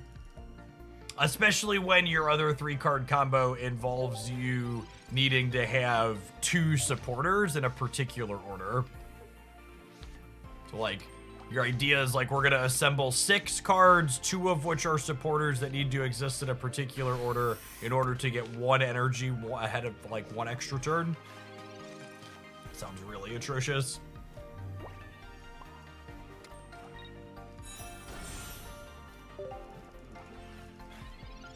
It's more than Exodia.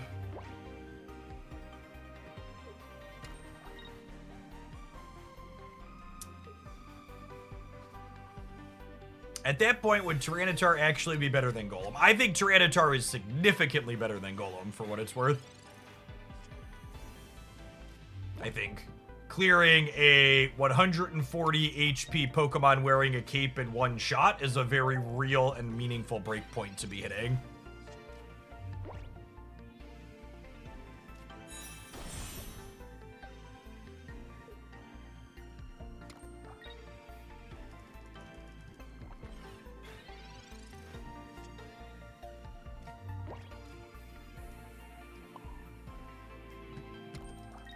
The way the Toxicroak lined up here is actually kind of unfortunate for us, yeah?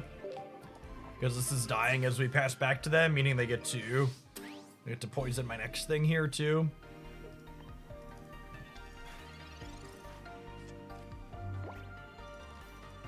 Yeah, I like the inclusion of Baby Arceus in this deck a lot. I honestly wouldn't be surprised if it's just straight up better. I honestly wouldn't be surprised if 2 Baby Arceus is better than playing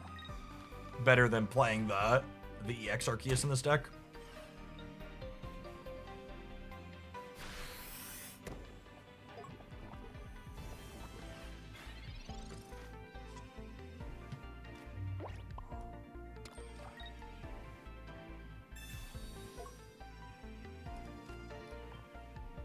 Is that for the reason of victory points? Yeah, so Tyranitar and Snorlax both need a good bit of energy, so you very rarely have time to build an EX Arceus to attack with.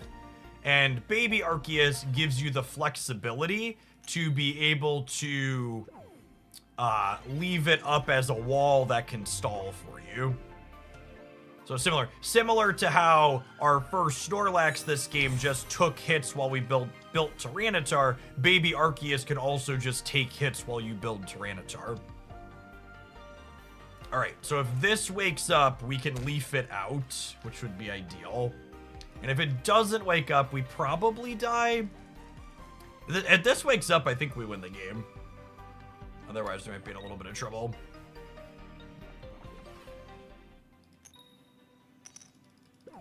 Well, I guess is that true? I guess with the Crobat, we were cooked either way, yeah? Even if this had woken up, I would be able to switch to Tyranitar and clear this, but then Arceus clears Tyranitar in 1 with the extra 30 from here.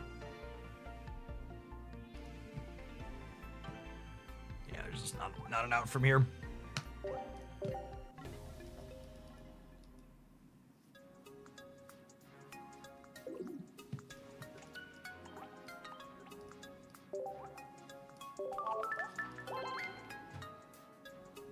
Lock Ravencroft, thank you for the 43 months. I appreciate that. Welcome back.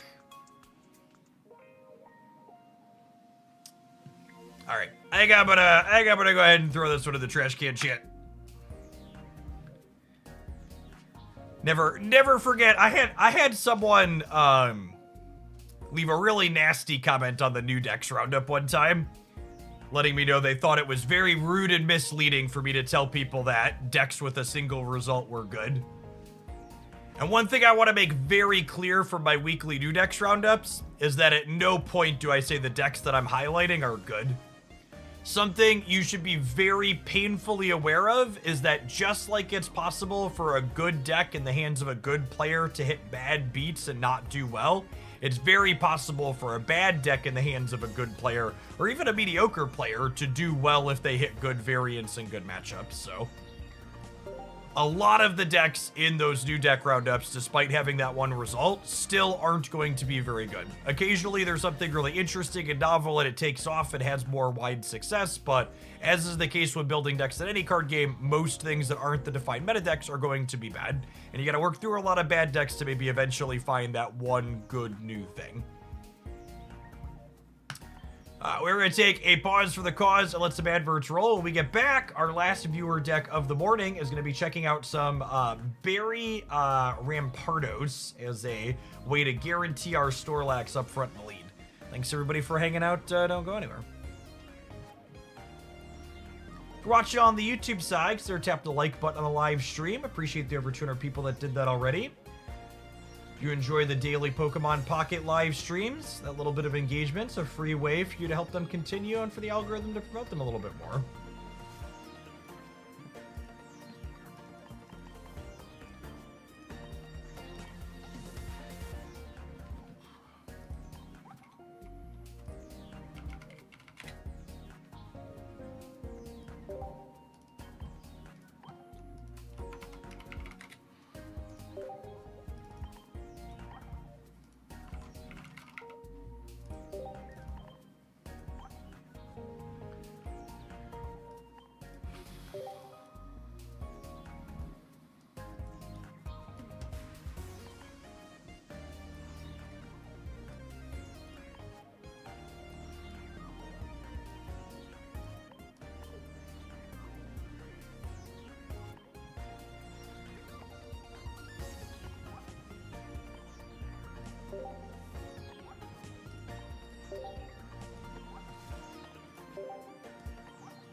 Have you set a date for the third open tournament? At this time, I am not intending to run a third Hooglandia Spriggles Open. Unfortunately, the viewer metrics that we had for the Hooglandia Spriggles Open weren't really meaningfully better than me just doing a regular live stream. And they are not only significantly more work for me to put on, they're more work for my wife, and it also costs me money to pay staff to be able to put on a production at the level that I'm happy with putting on, so it unfortunately just does not make financial sense to do.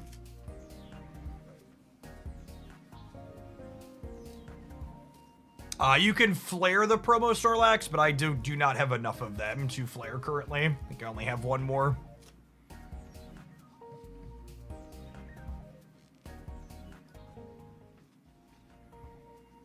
And you'll also note that, like, the first Hoaglandia Spraggles open, we had 3 sponsors for. 3 for 3, all of those sponsors told me they did not see a meaningful return on the money they put up for the sponsorship for that tournament, which is why we had no official sponsors for the second one. So the problem with rustling up donations to run a tournament is that putting up donations isn't a one-to-one thing the way this works. A lot of the donations that would come in for something like that are an amount of support that would get directed to my channel just for regular content anyways, either deck submissions or other things that are going on. So it doesn't strictly generate additional support. It just like pulls support that I'd be getting from making my regular content for this content that takes more effort.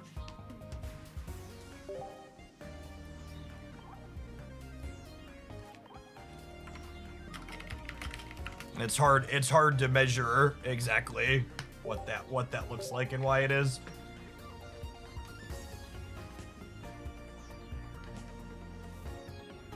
Yeah, none of the community Pokemon Pocket tournaments that have, doing an entry fee and having that type of thing, so like the tournament itself could potentially make money is another option, but none of the community tournaments that have had entry fees have any amount of meaningful entries. Like there's a person that's been running paid entry tournaments with super nominal, like $2 entry, and even those will, with the super nominal entry, are like only have like 20 or 30 people that sign up.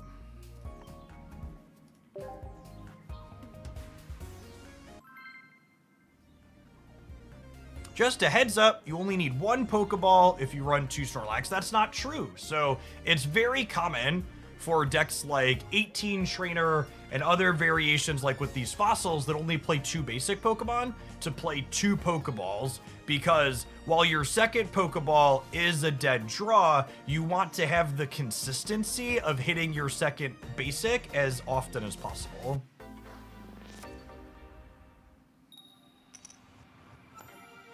Thank you for the membership on the YouTube side, Denver. Appreciate that direct support.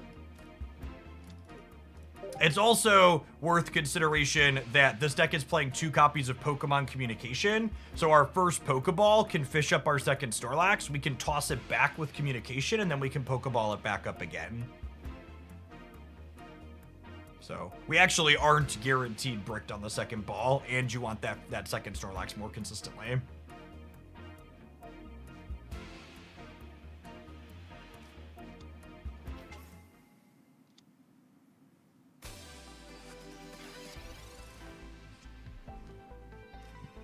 You know, my little Twitch tracker and my YouTube say we have picked up some new followers and subscribers. Say people who are new to my content, not familiar with me and what I do here.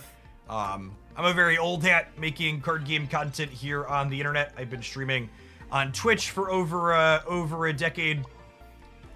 Started with Magic the Gathering, even streamed some Paper and Magic the Gathering online forever ago in that. I've played just about every card game you can imagine on the in-between. I've been fortunate enough to call what I do here my full-time job for almost 8 years now. It's been around the block a time or two.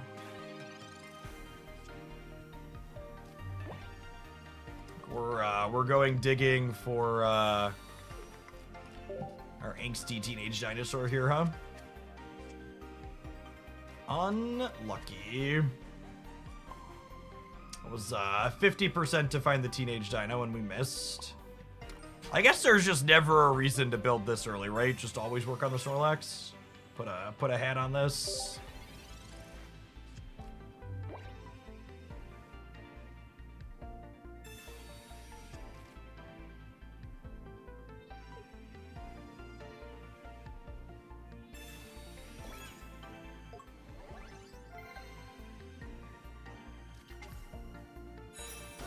Vaporeon's not particularly scary. So they've got a lot of energy generated, but they don't really have anything to do with it here as of yet.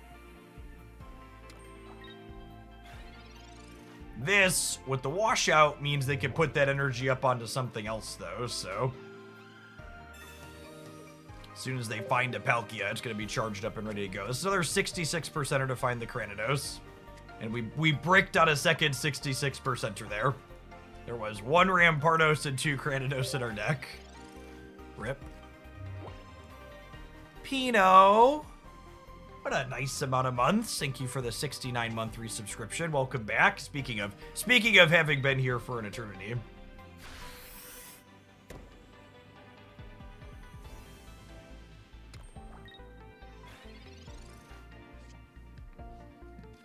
You're late, Barry. Welcome to the party. Unfortunately, awkward draw for us this game. Our Barry came too late to really be useful, and we bricked on finding the Cranidos twice. They're missing on Palkia, though, so if they continue to do that, we might have a shot still. The Jesus Fish, thanks for the over 2 years. Welcome back. Good morning, good morning.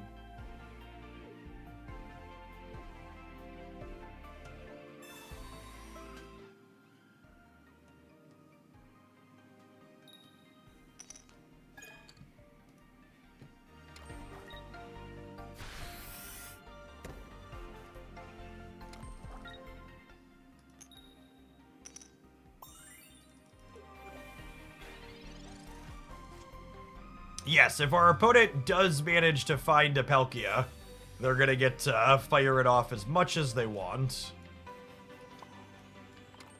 What are stage 1s? Baby, don't hurt me. You know, maybe I was supposed to Sabrina this. I don't know. I really wanted to dig for this.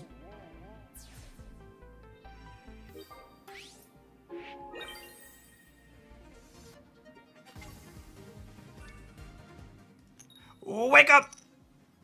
Snorlax about to put a little makeup. Vaporeon will fade away the shakeup.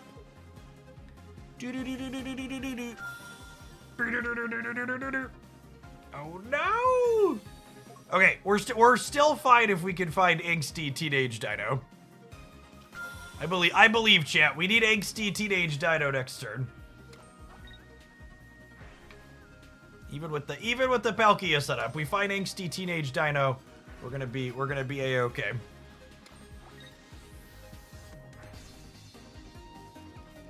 I believe.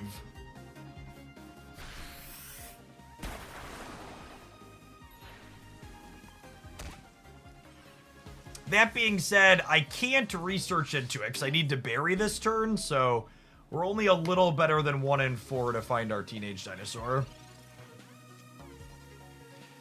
Oh, man.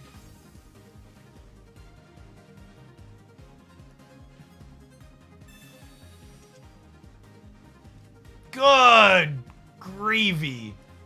Holy, what a low roll of low rolls this game.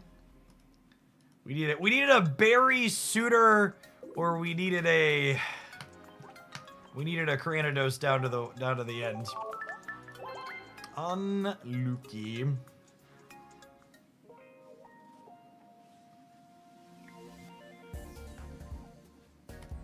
Angsty Teenage Dino sounds like a 90s sitcom. It does, doesn't it?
Okay.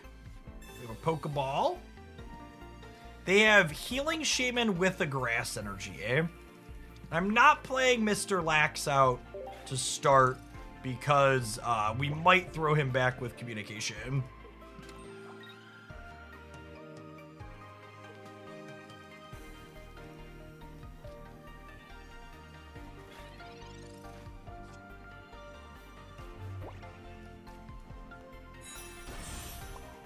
That typing sound sounded like Jeff laying down the smackdown. Can you tell from my demeanor when I'm responding to someone who's typed something deeply stupid in a YouTube comment? That wouldn't surprise me.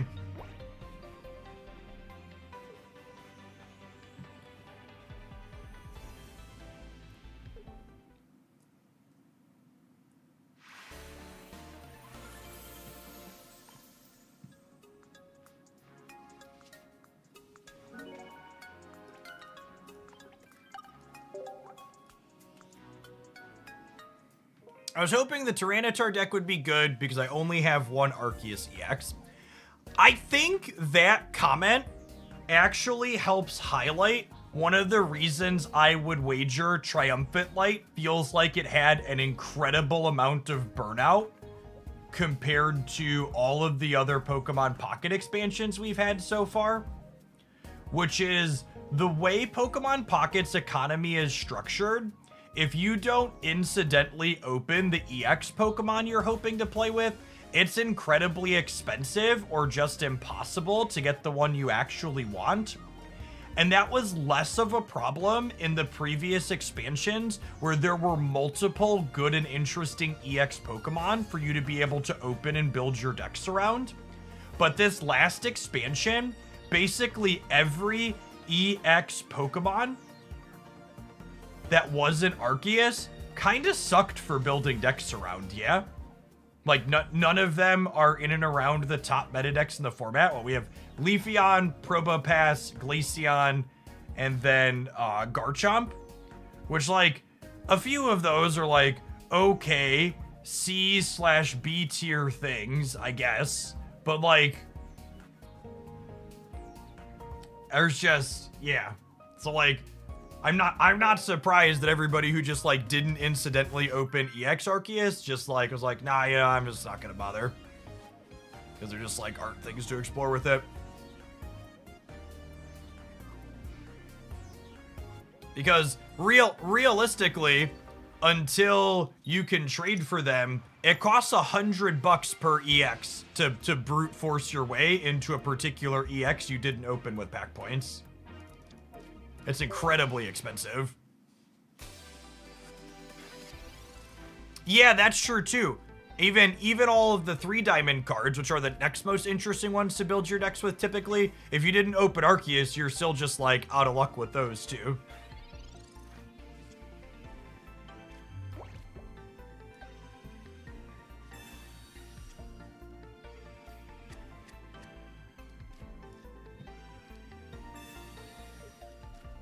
I call this trick Pokeballing for a stage 1. Sorry, stage 1, I meant stage 2.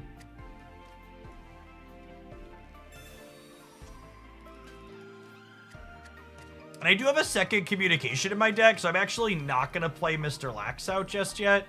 Because I might want to communicate it back in, digging for Angsty Teenage Dino.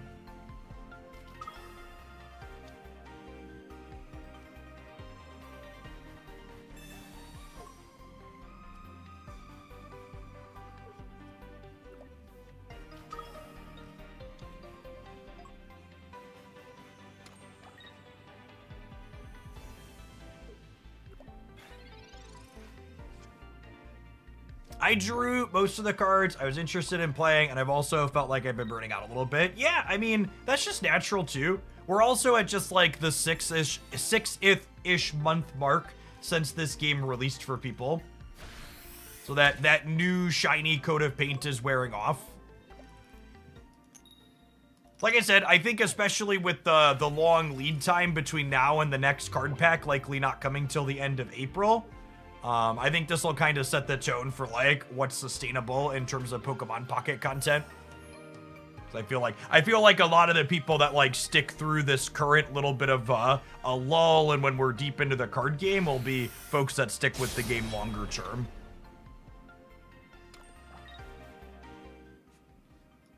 There's always the most hype and excitement for a new game around when it releases. So where you're gonna end up kind of in the middle of it is something that always remains to be seen. Do I put an energy on here? If I wake up again, if I wake up in my next 2 flips, I get to clean this, so it's probably correct.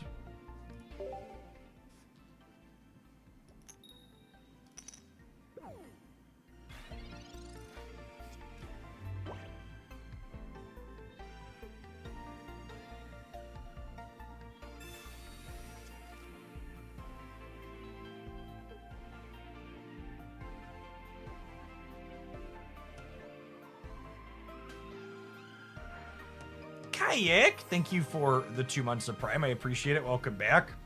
I fell into a Pokemon Pocket hole on TikTok over the weekend, and apparently there's a common consensus there that they made it harder to get EXs and 2 stars in this pack.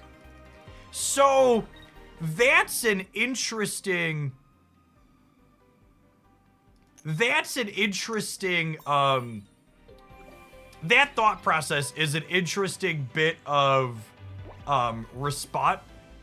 I don't even know what the bias is, but basically something that's bound to happen, and this has to go with Pokemon Pocket's economy. The way Pokemon Pocket's economy works too is the more booster packs you open in Pocket, the more people who are eventually going to hit that low roll number in the economy, right?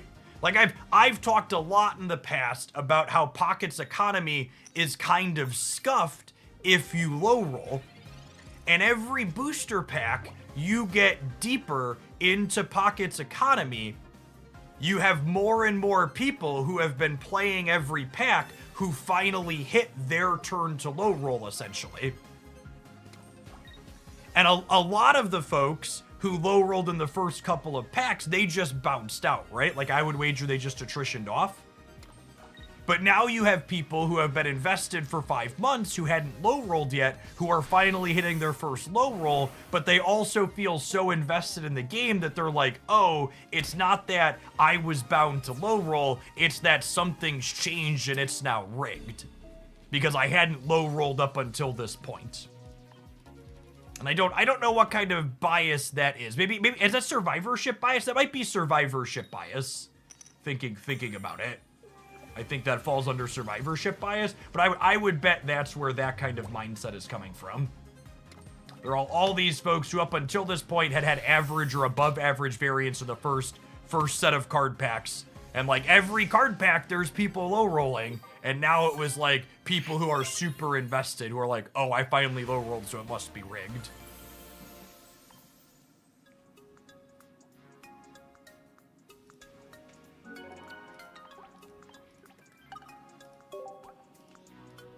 So I have a video that I've been looking up some numbers for that I think it's gonna come out on Thursday or Friday this week. Kind of talking about different rank systems other Pokemon games, other card games have had. And as someone who was kind of negative about ranked coming to Pocket, I think if Pocket's ranked system is structured similarly to like TCG Lives, which I think is likely, I think it'll probably be a mostly net positive for the game. Which for people who aren't familiar, Pokemon TCG Live has what I would describe as the least competitive ranking system of any ranked system I've ever seen in a card game. And most of these card game systems aren't remotely competitive to begin with. 75% of your way climbing up the TCG Live ladder is basically a glorified Pokemon Pocket 45 wins event with a coat of paint calling it ranked. You don't lose anything when you lose actual games. It's just you should participate to get these things and win some of your games eventually over it.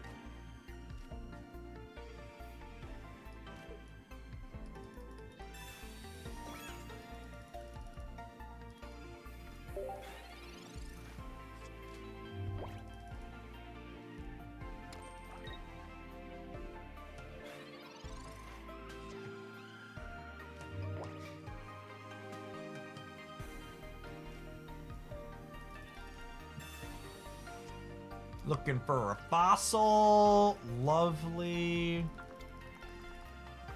And then we're going to play the other Snorlax out here too, I think. Don't have a copy of Barry yet. We'll just draw him, yeah, assuredly. I think the way this works out now, we put this first energy on here. And then we build up the back one until we draw a Barry.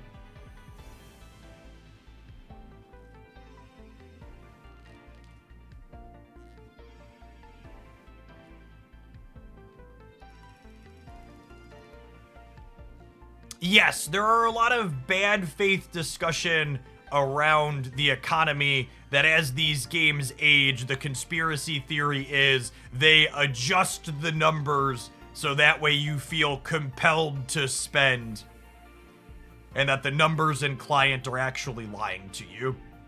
And my response to people that put forward that kind of conspiracy theory is that if you actually think that's the case, and you think that that's something that the developer is going to do to you, I don't know why you as a human being would continue to play their product. Like if you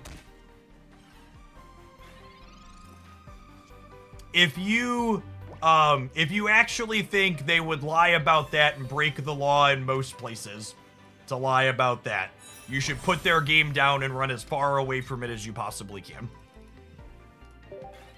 Like the only reasonable, realistic thing I can tell you.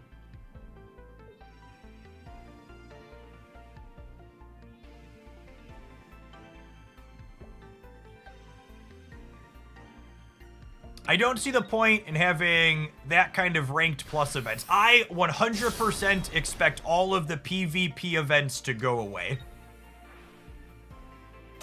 I would be deeply surprised if we had both PvP events and...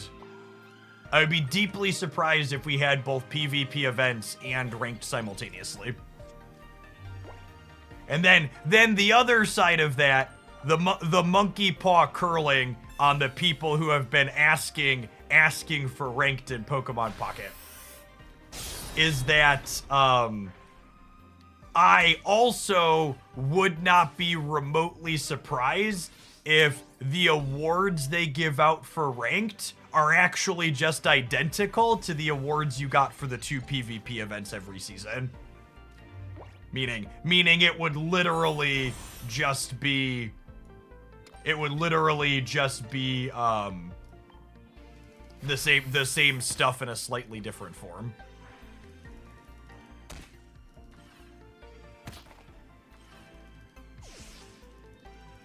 I guess they get to clear this now with just a single basic. But more Misty, yeah.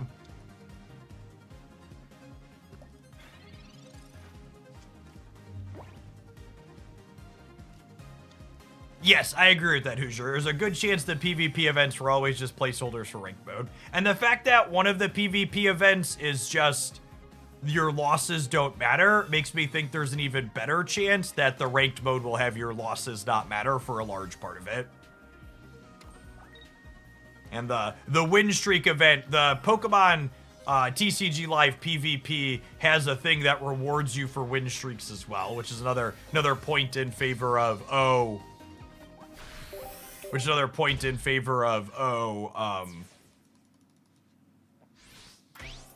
it'll probably be structured like that.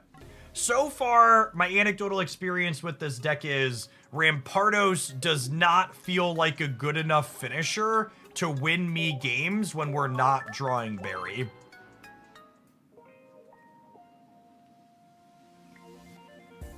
Rampardos feels like it's a good card, and it feels good and clean to like come in and clean up after Snorlax takes the knockout. But in these games where we don't have a berry early and can't get a point or two with the Snorlax, it feels hard for Rampardos to get the whole game on its own.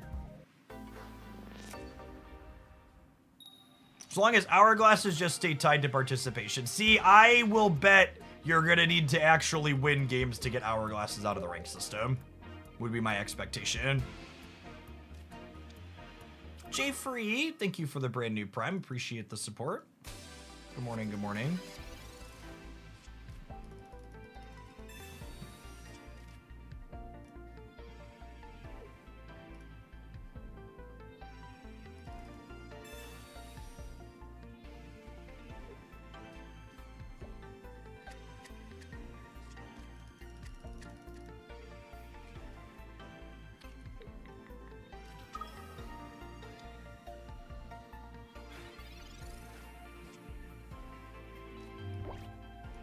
Grab our Snorlax up out of the deck. Let's research.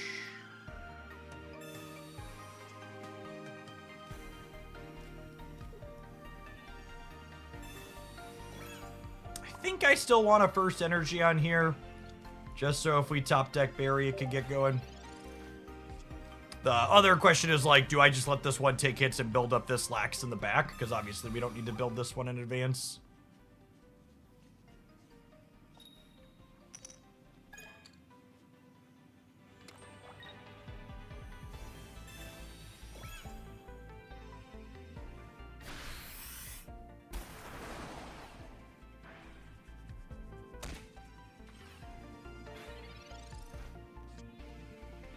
Rampardos is an incredible finisher, but it just kills itself if it has to do too much. Yeah, I think the kind of distinction I would make is Rampardos is a finisher. It's not a hard carry. I think is a distinction I would think about making.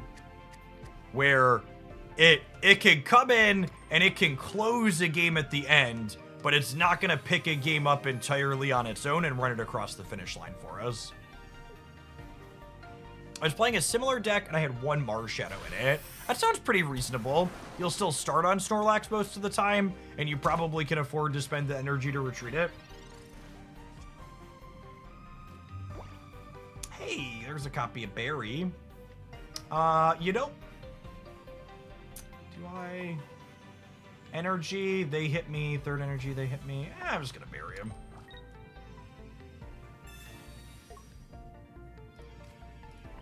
Yes, Gallade is more of a carry than Rampardos. And in fact, in the new decks highlight this morning, there was a Gallade Snorlax Berry deck that I actually liked a lot. I'm going to have a highlight up with tomorrow morning as the daily video piece.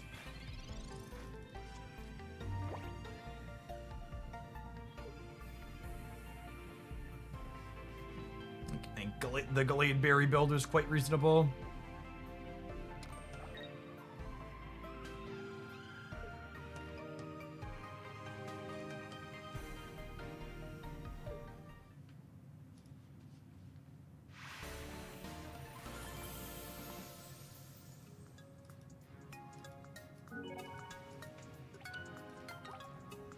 I will say, one thing I've appreciated about the Pokemon Pocket community is that there's a lot more, and this is one thing I'm concerned about with ranked coming with that I've talked about before, is the Pokemon Pocket community seems way more willing to experiment with decks than Marvel Snap. Whenever I post a Silver Surfer or Cerebro deck list in Marvel Snap as a highlight, I'm reminded that Marvel Snap players are the least creative card gamers to ever walk the earth. People unironically be like, what do I replace this 3-drop with that I'm missing in the Surfer deck? And it's like, well, you play another 3-drop. What do I replace this card with that I'm missing in the Cerebro deck? Well, you replace it with a card that has the same amount of power because it's a Cerebro deck. Yeah, Marvel Snap essentially only has ranked as a way to play it. Is accurate. I think there is a good chance that I think there is a good chance that Pocket maintains the level of interesting deck building and innovation that it has despite ranked because of the community tournaments, with the only question there being is, will the existence of ranked in client cannibalize participation in those tournaments? Because, like, right now, you know, there's a handful of community tournaments that run 7 days a week. There's a real chance that a lot of those smaller tournaments have their participation drop off once ranked is an option.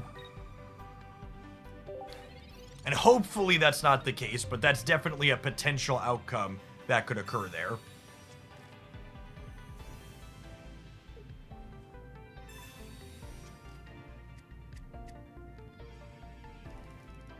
I think the bigger tournaments, like the Ursi Day thing that happens every weekend, those are probably fine. But I wouldn't be surprised if like the weekday stuff falls off a good margin.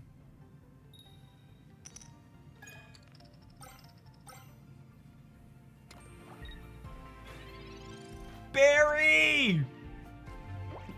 Where are my berries, chat? Where are my berries?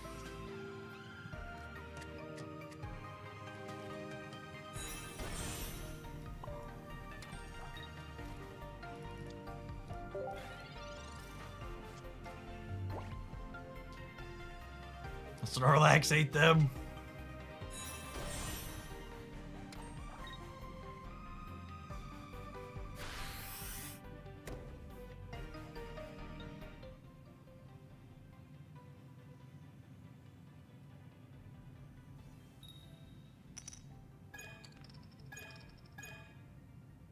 Well, that's certainly a Moltres outcome.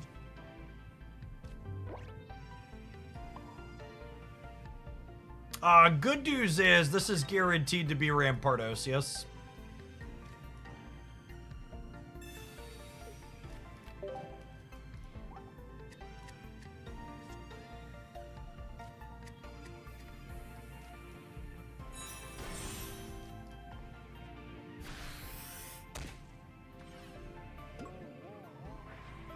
If we draw a copy of Berry here at our next couple, we might have a reasonable shot in this game here still.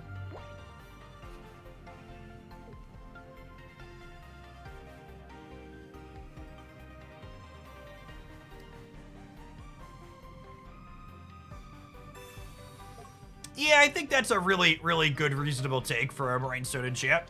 With the adjustments that are coming to trading already, we've kind of set the precedent that the devs are willing to make changes if the community isn't receptive. So if rank comes out and the response isn't great, it probably won't stay that way for long. I think that's accurate.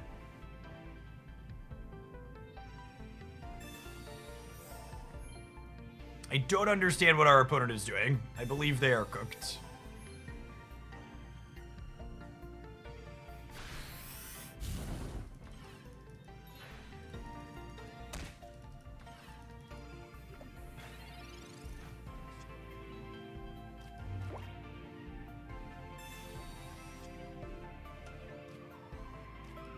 Alright, I believe we are in can't lose territory with the berry pull here.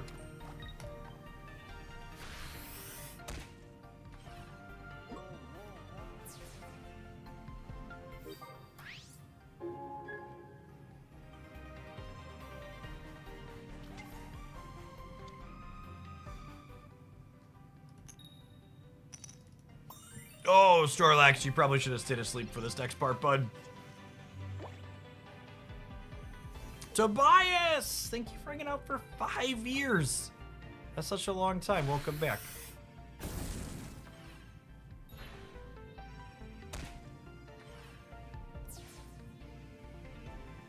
Alright, and then Sabrina just cooks them here, yeah?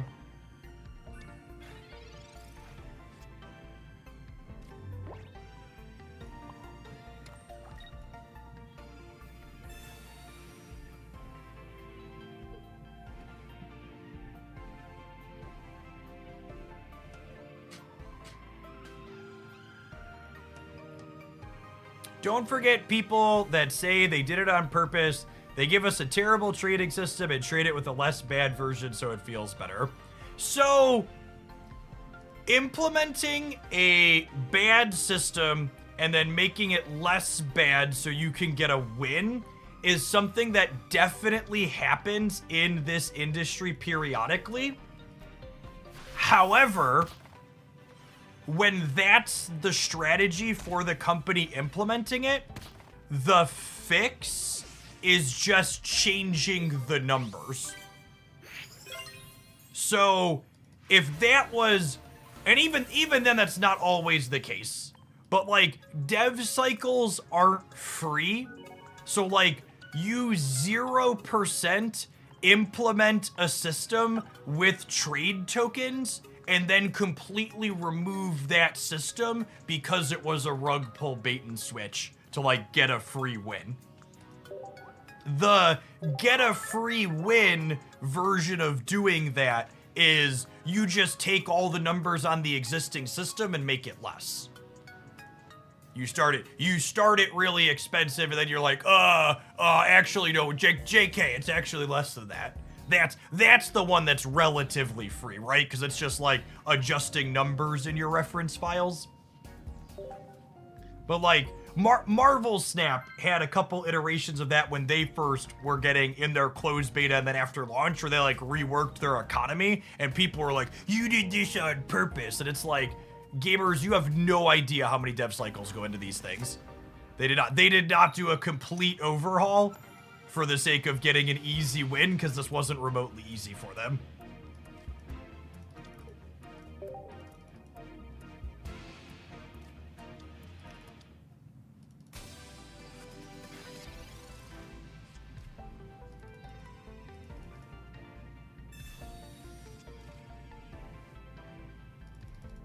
I talk about my card game background plenty and how I've been streaming for an eternity.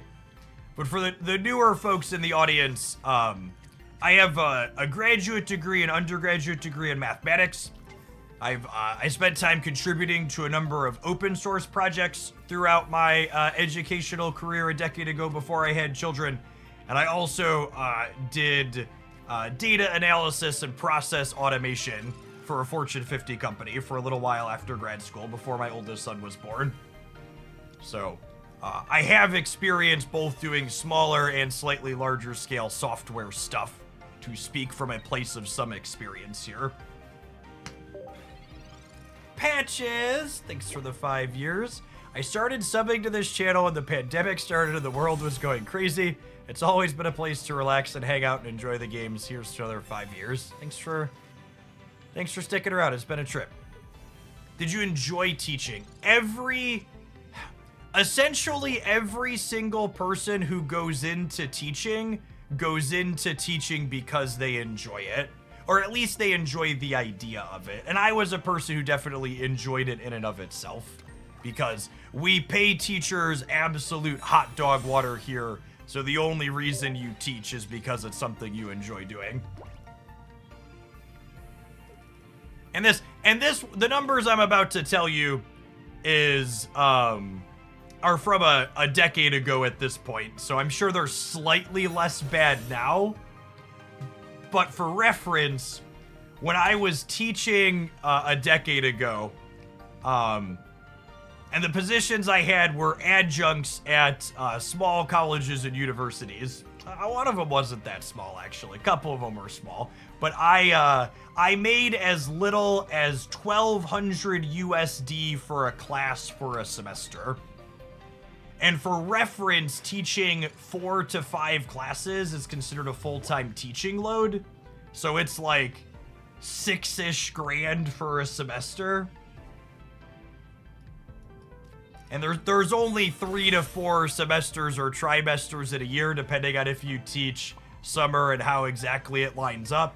So like, adjuncting comes out to like, God, what is it? Like 25 to 30,000 USD per year doing full time.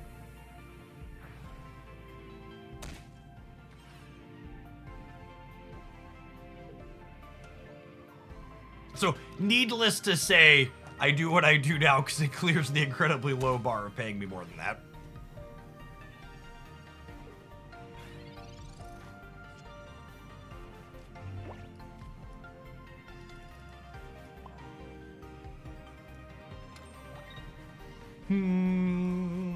Collapse.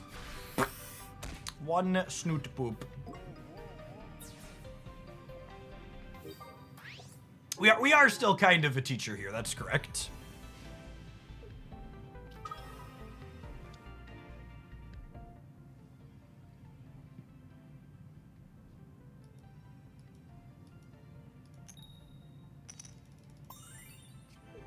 I mean, if they don't have a cape for this Arceus, Rampardos... Oh, even with a cape, Rampardos knocks him out thanks to Rocky Helmet, yeah?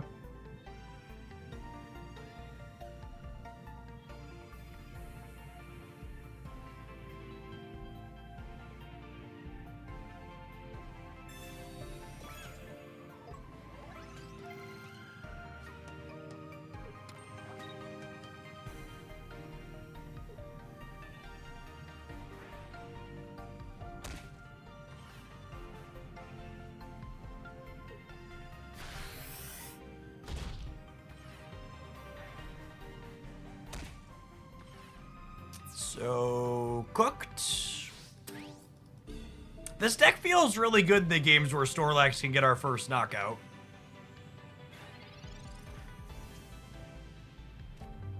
It's the ones where it can't get our first knockout that are the struggle. Fighting weakness here being super relevant for us conveniently, along with our Rocky Helmet.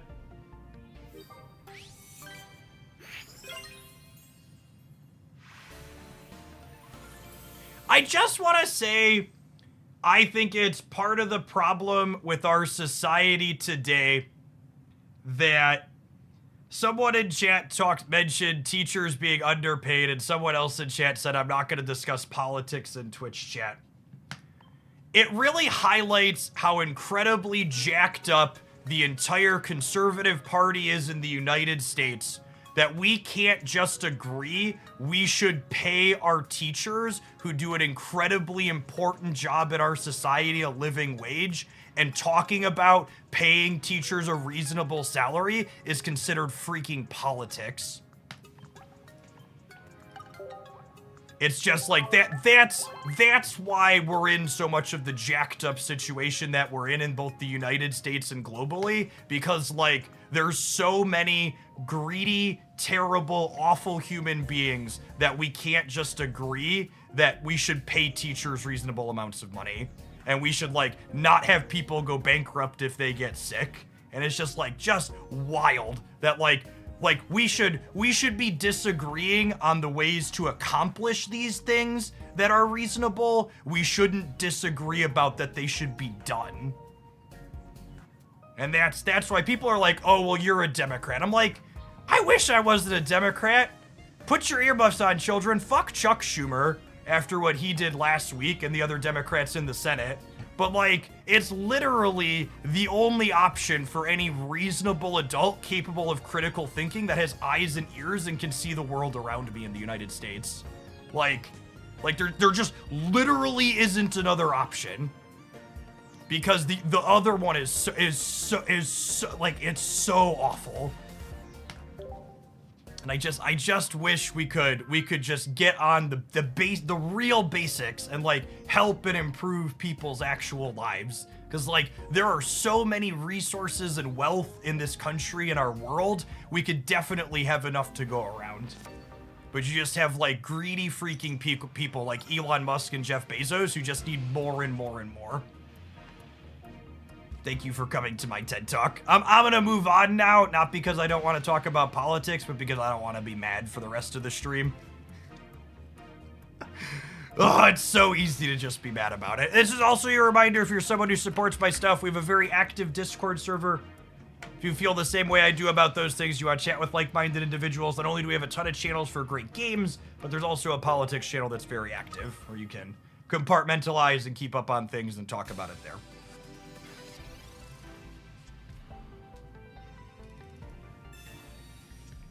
I'm gonna go back to talking about angsty teenage dinos now. Look at him, Jack. Can you feel the angst?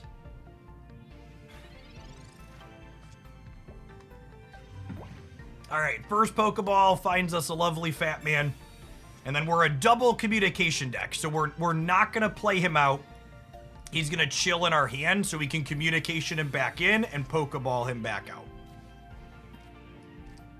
Do the old truffle shuffle, if you will. Put a hat on the Snorlax, put an energy on him. We're revved up and ready to go.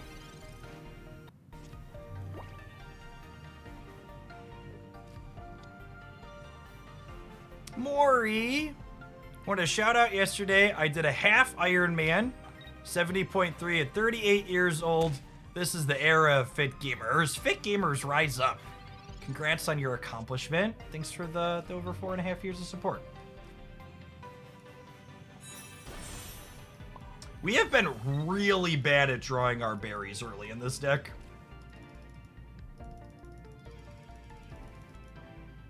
I could also just be some sample bias though, right? Or what's it? Negativity bias is the one we're talking about, where we just don't remember the games where we had it.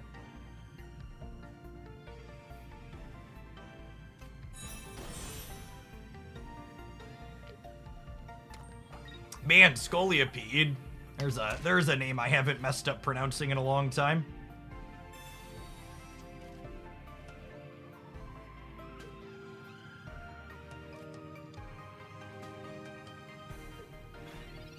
Berry! Where is my berry, chat? Where is my berry?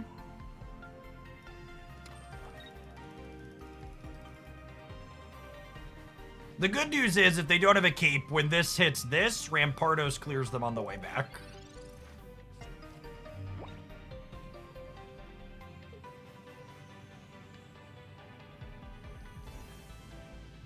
My wife says I shouldn't watch your stream because you're a bad influence on the checking account. Since I started watching again, I've gotten a standing desk and an under-pedal bike machine. I thought you were going to mention spending money on mobile games, to which I was going to say, yes, I'm a bad influence, but I won't apologize for encouraging people to make their setups more ergonomic. Truly, gamers, if it is remotely in your budget and you spend 8 to 10 hours a day at a desk, or even half of that, standing desk, bike chair, walking pad, whatever you can do, they are all wonderful systems. You only get one body, treat it well.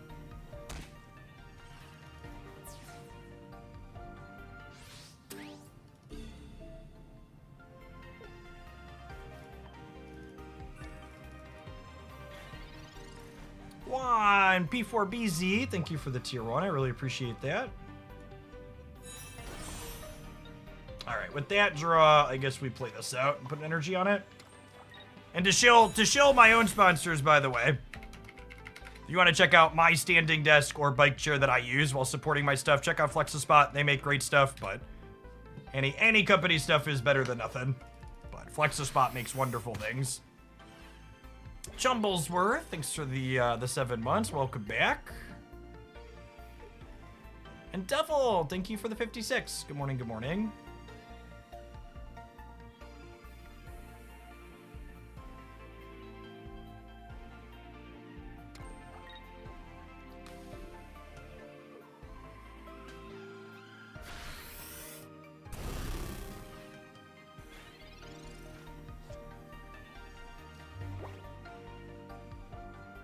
That's the last deck of the day. Maybe you got something sweet for me?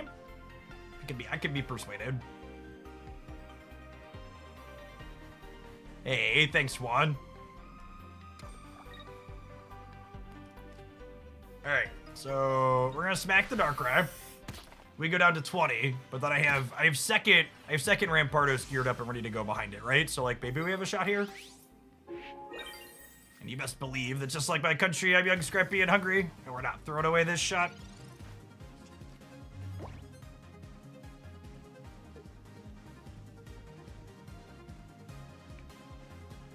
I'm 27, and I have a desk job. The last week or so, I've been having some neck pain. It's time for me to actually start listening when you say things like that. So, unironically,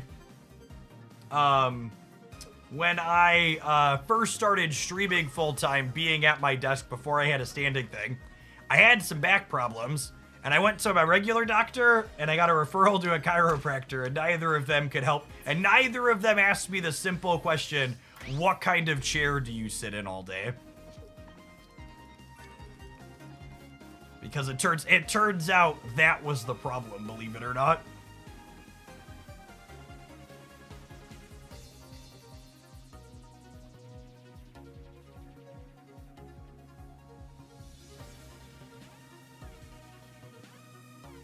You think Snorlax Berry decks will have their big break in the next tournament? I think Berry is a powerful enough effect that if it got played in higher amounts would put up more results. However,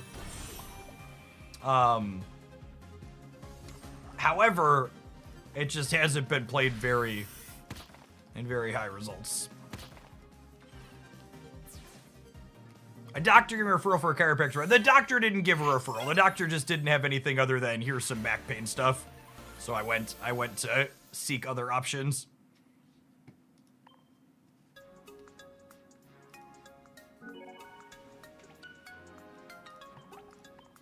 Yeah, beds can be a contributor to that sort of thing too, for sure.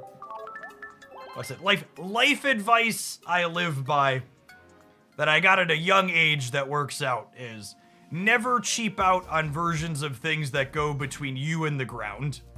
Mattresses, shoes, chairs, tires on your car. Buying premium versions of these things if they are in your budget are always ideal and pay off in the long run. All right, we need to take a brief pause for the cause and let some adverts roll. We're going to play some more Pocket when we get back. I'm going to run and fill my drink up during the break. Thanks everybody for hanging out today. Don't go anywhere. We're doing Pokemon Pocket to start the stream every day this week. Appreciate the folks that are here for it. BRB. Don't forget to like the live stream on YouTube if you're over there.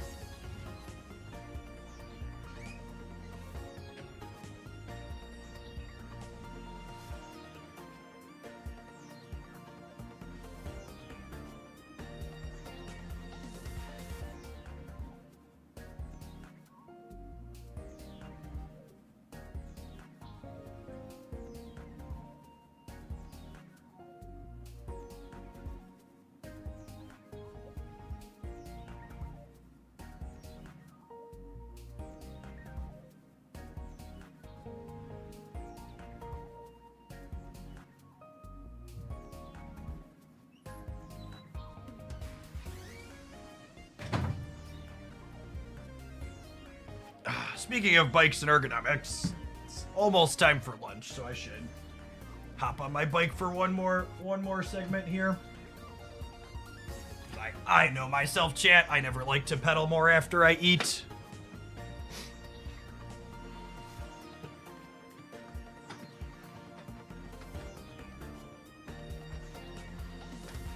Do you think Heracross is still worth using with Berry? Unfortunately, despite Heracross being one of my favorite Gen 2 Pokemon, I think Snorlax's ability to be a one-point wall in the games where you don't have Berry makes it just kind of the better card to pair with Berry most of the time.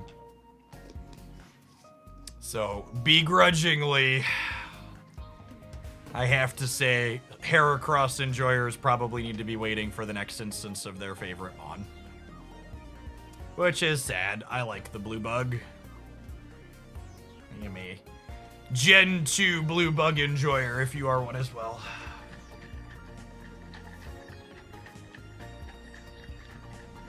Hey, thanks for the Prime Syllabi. I appreciate that. Welcome back. I want to try... Someone in chat suggested they play a similar build with a Mars Shadow in it. I think I want to try that. I want to cut. Is it Rocky Helmet? It might be Rocky Helmet. Or Cyrus. Cyrus has been kind of awkward. This deck does a lot of big bursts of damage. I'm going to cut the Cyrus, keep the Sabrina.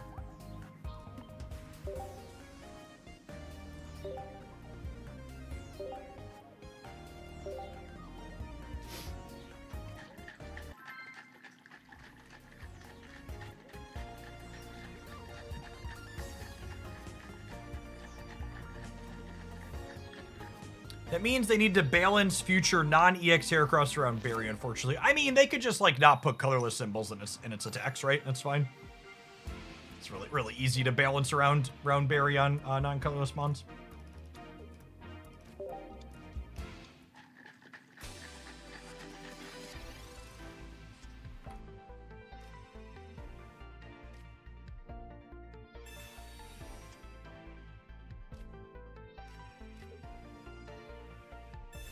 Caterpie Enjoyer here for our opponent.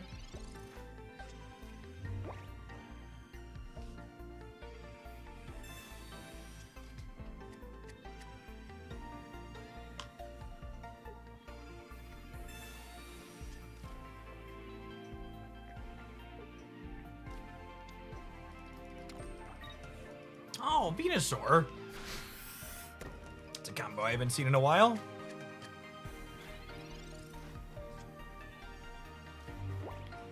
We have a berry in our opener though, which is nice.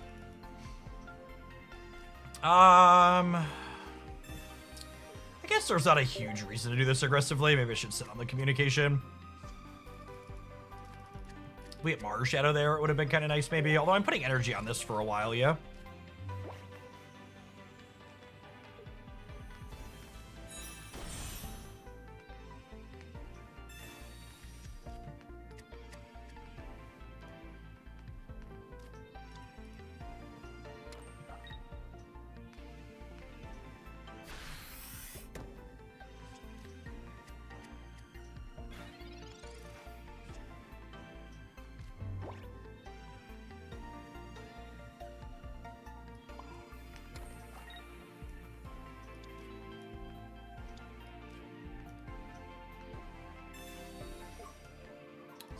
First knockout point for us here.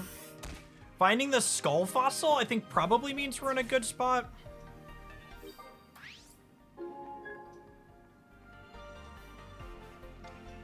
Wake up! I should probably stop singing Chop Suey to Snorlax, because every time I sing it to him, he refuses to wake up.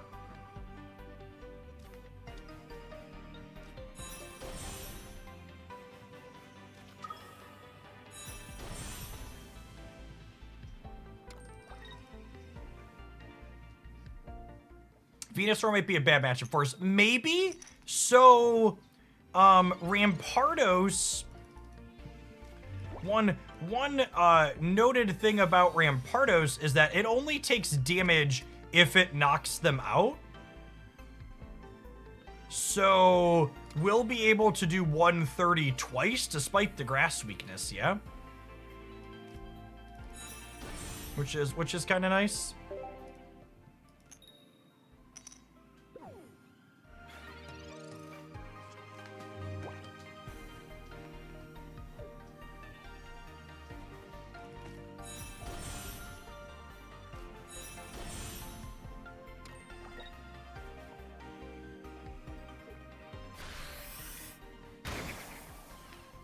Alright, Snorlax is a very sleepy boy.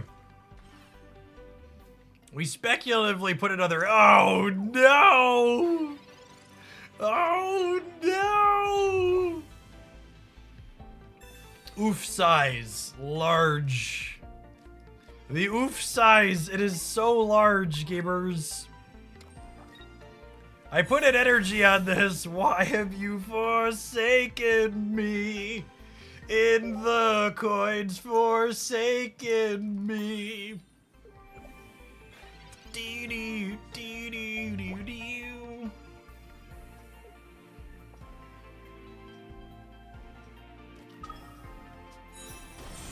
Oh gosh, they have second Venusaur. I don't know that we're gonna be able to beat two plant daddies yet. That's so many daddies.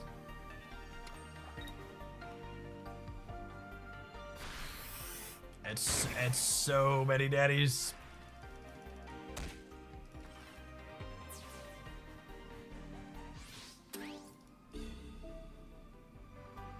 Okay, so with the Rocky helmet, this deals 280 over the course of 2 turns.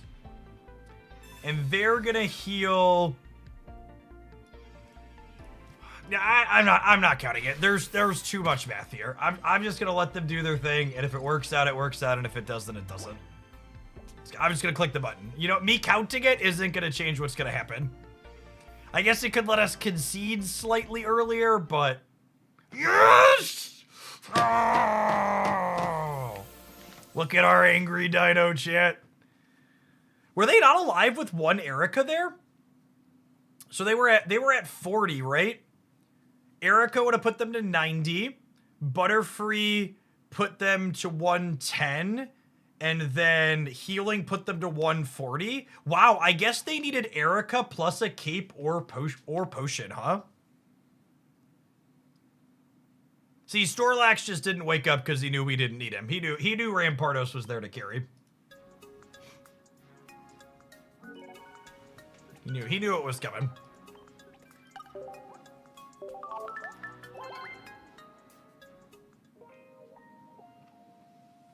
When your Venusaur Butterfree gets to assemble Venusaur and Butterfree and it's still just not remotely enough against the Headbutt Dino.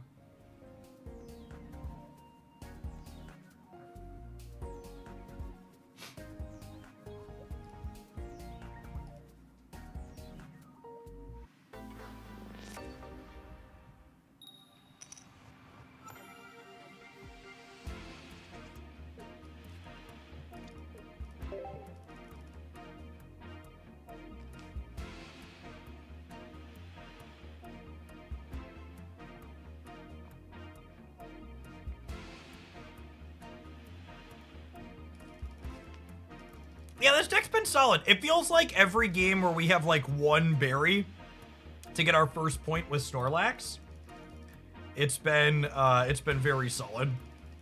And I think the Marshadow might help that a little bit. So that way in the games where we don't have a berry, we can get a knockout with Marshadow and then finish on Cranidos. Or finish on Rampardos.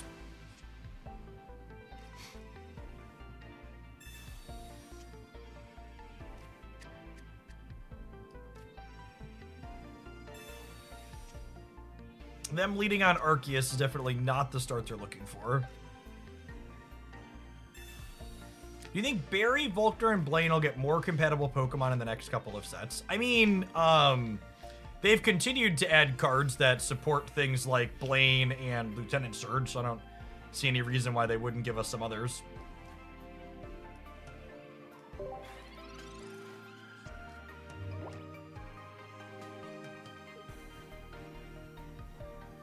I don't know. The better question is, will they give us characters that are playable with those cards?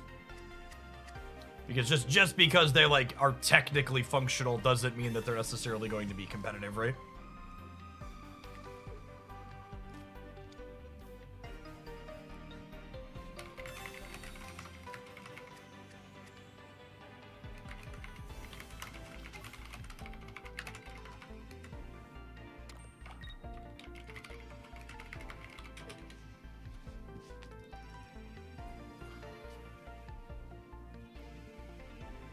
We already have 3-star Raptors. We do, yeah. Zach Goals, thank you for the 49 months. Appreciate the over 4 years. Welcome back. I want them to give us Lance as a Dragon Energy Fixer. I feel like a Dragon Energy Fixer is a when, not an if. And I wouldn't be surprised if it getting created lines up with whatever we get our first Dragon EX is. Which, fingers crossed, is going to be in the next pack, right? It feels like 6 months in without any EX Dragons. We're overdue at this point. And I'm just not playing these out because I have 2 berries in my hand, and I don't want to get Sabrina tempoed out of getting to attack next turn.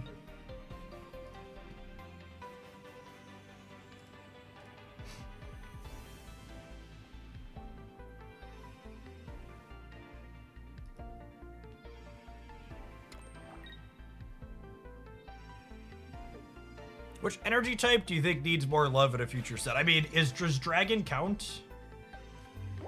Is Dragon an option? Because Dragon's definitely the answer to that, yeah? Rayquaza could be a selection for the first EX Dragon, yeah. I would have said Giratina before this latest pack came out, but they decided to do Giratina dirty for the second pack in a row.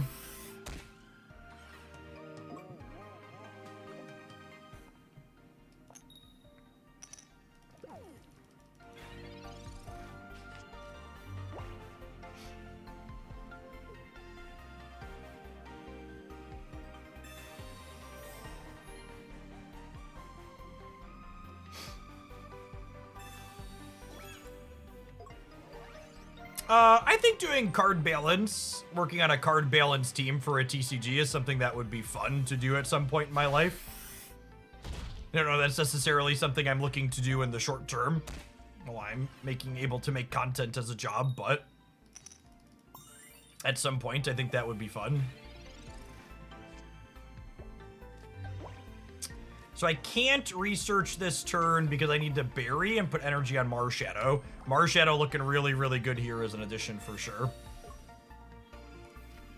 So I get to crunch this out. And then they can't clear me with Skarmory because Marshadow will clear the Skarmory on the backswing and win the game.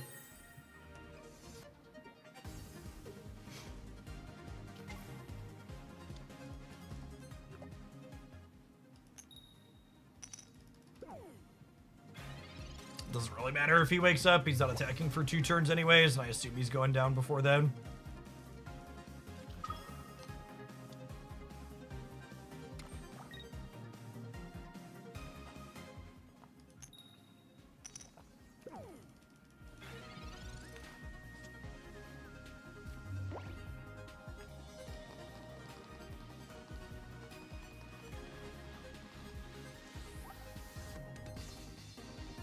I think Sabrina's wrong. They haven't played any copies of Leaf yet, so I think I'd rather dig for my Skull Fossil.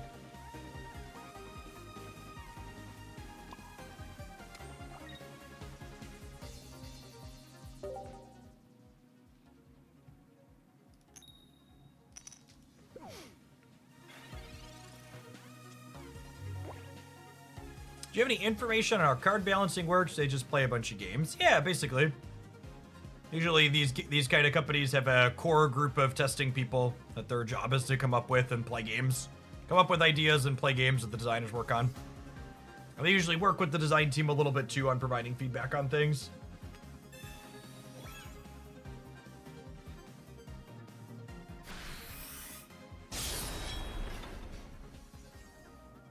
I often wonder why games with hundreds of millions of dollars in revenue often fumble on basic design decisions where they could prevent that by hiring someone like you. So, the truth of that matter is these games have lots of people like me typically that they pay and employ.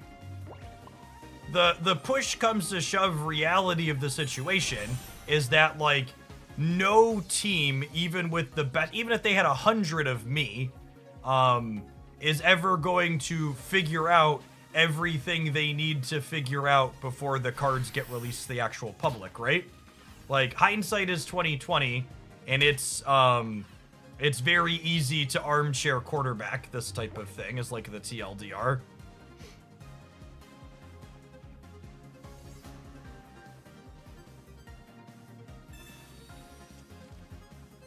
In the first day or even hours that these cards get released into the wild, they're gonna get played with more than if these companies hired 100 people.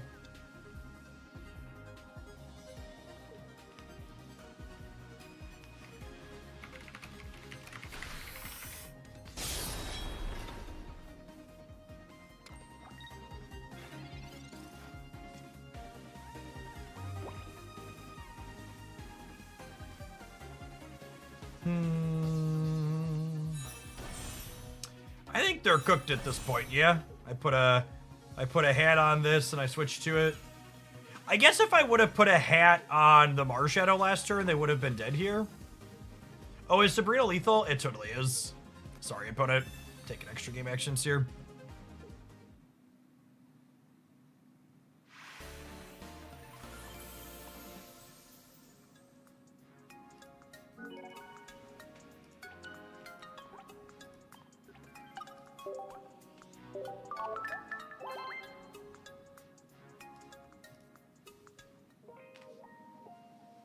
There comes a point where you simply can't throw more money and manpower at a problem. Yes. And that's like one of the things, like, whenever one of these games is successful, like, people will be like, well, why don't they just hire more people to fix the bugs that they have? And it's like not realizing that it's not just a money thing when it comes to onboarding people to your project. Like, even if you're hiring good, capable developers, it takes time to get them up to speed and get them familiar with your code base. It's not just like you start paying someone and instantly they start fixing your bugs, right?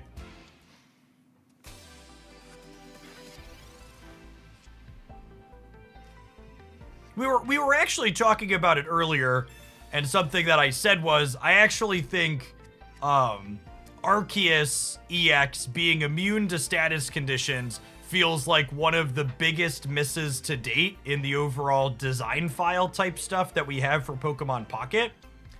And that, to a degree, I think is actually a testament to how good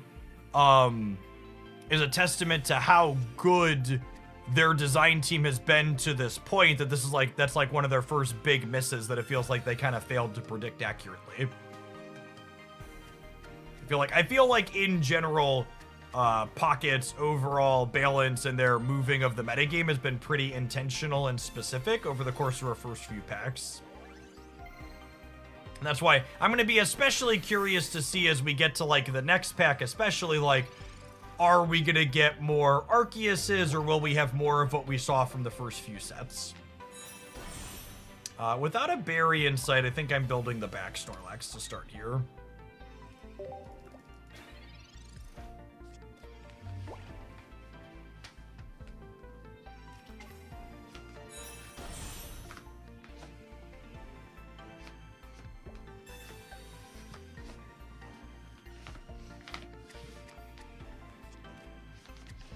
Do you think once ranked hits, Pocket will start doing balance passes?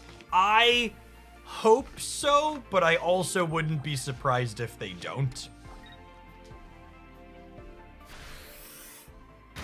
If anything was going to push the Pocket team to do balance in their game, it's adding a official way for people to slam their heads into a more competitive wall.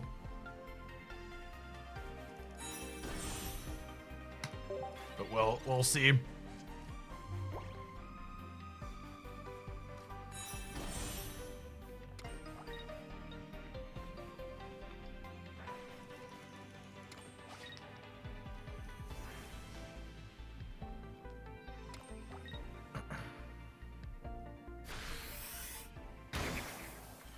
Dog Wild, thanks for the half a year. Welcome back.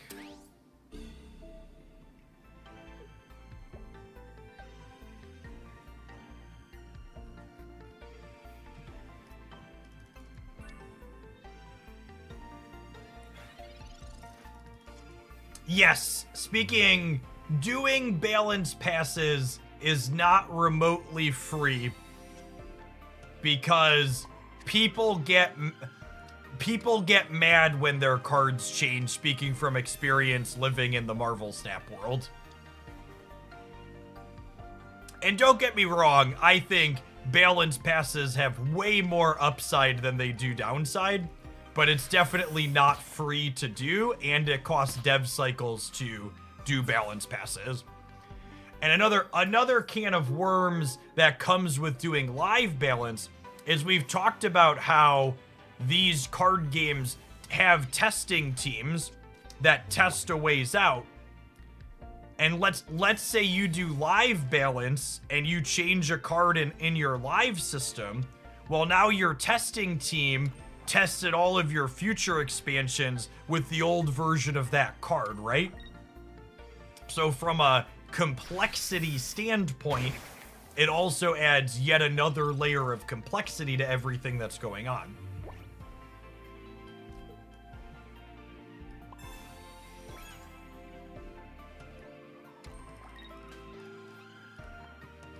See, I actually don't know if I think it's a net negativity gain when you have live balance, because you trade off people complaining about their cards changing for people who are complaining about the metagame being bad. So it's definitely not a free or one-to-one thing.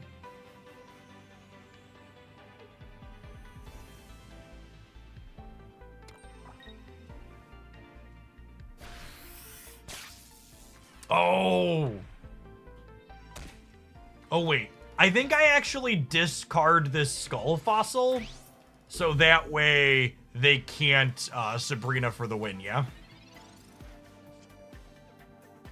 Well, so the issue here is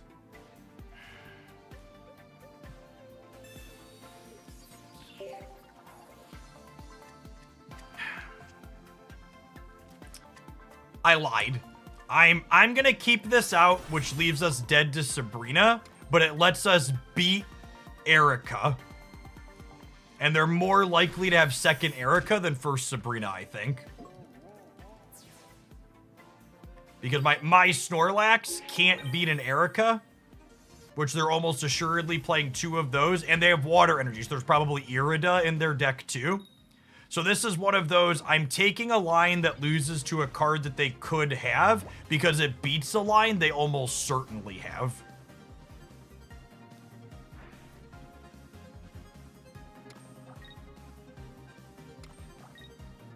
Although I also need to wake up here. They have nothing, and I just need to wake up. No! Snorlax! Why have you forsaken me? Do do do do do do do. Do do do do do do.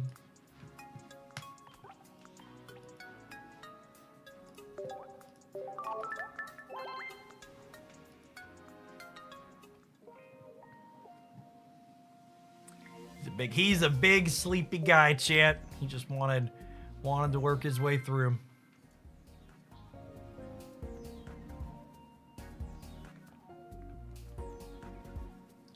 They don't call him Wakelax for a reason, lol.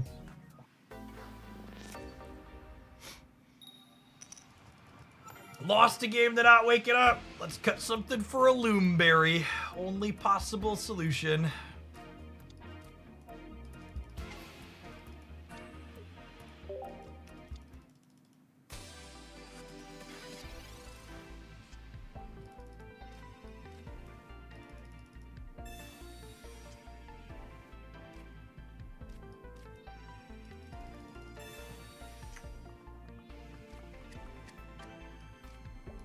Okay. The Marshadow start is not ideal, and neither is them having first energy advantage. Has Marshadow come up since you swapped it in? Yeah, we've only had it in for a handful of games and already won us one of them.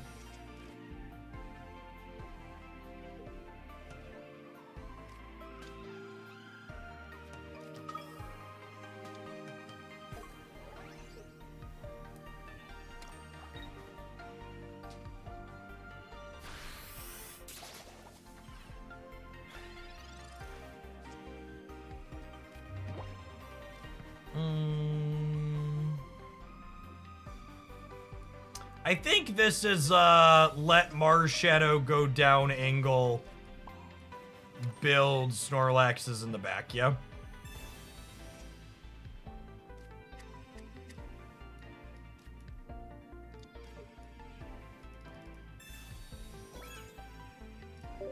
We're just like waiting on a Skull Fossil here.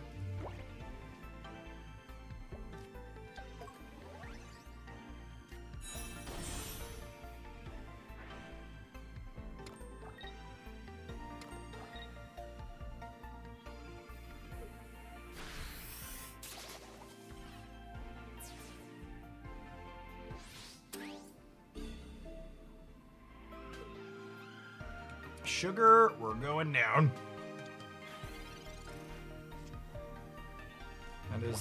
That is not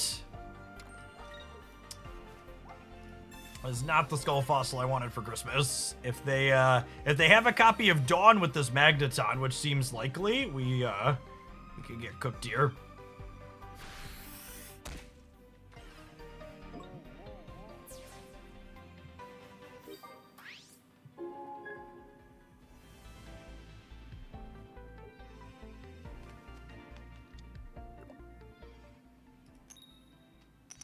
Okay, nice. Another berry and 2 fossils in 6 cards.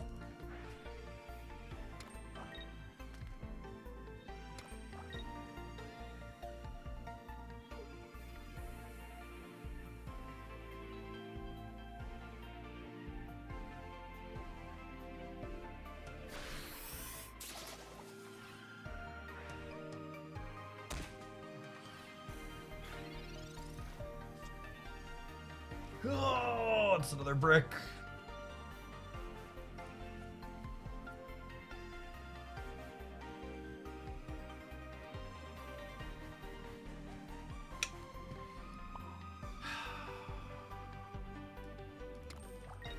I guess we do this, but I think we're dead. Raw, thank you for the over 6.5 years. I appreciate it. Welcome back.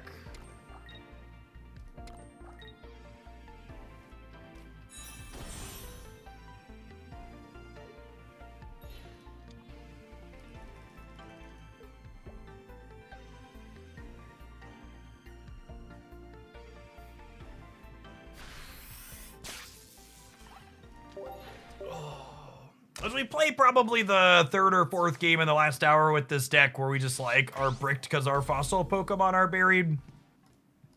I feel like while this deck was serviceable at times, it definitely felt like it was kind of just a worse version of the Gallade Berry deck we'd played before. I think I have that one in my editor still. Let's show that one up here. So I think this build of Fighting Berry does two things better than the Rampardos build we were just playing. The first is that not relying on a fossil, meaning you could Pokeball into the finisher for your basic, feels really good. Makes you more consistent. The second is that Gallade is a better hard carry than Rampardos. One problem the other build that we played felt like it had consistently was in the games where we didn't have a berry with Snorlax, we kind of struggled to close the game out with just Rampardos. And Gallade has that problem less often. You can put 170 HP Gallade up and it can often take 2 or even 3 points for you, no problem, and just like hard carry the game on its own. Whereas like when Rampardos is your finisher, it's going to take damage to itself every time it gets a knockout, meaning it's tough for it to get multiple knockouts over the course of the game. So this build feels good when you have Berry with your Snorlax, but you're not all in on needing that to happen because Gallade is beefy enough that it can do it all on its own.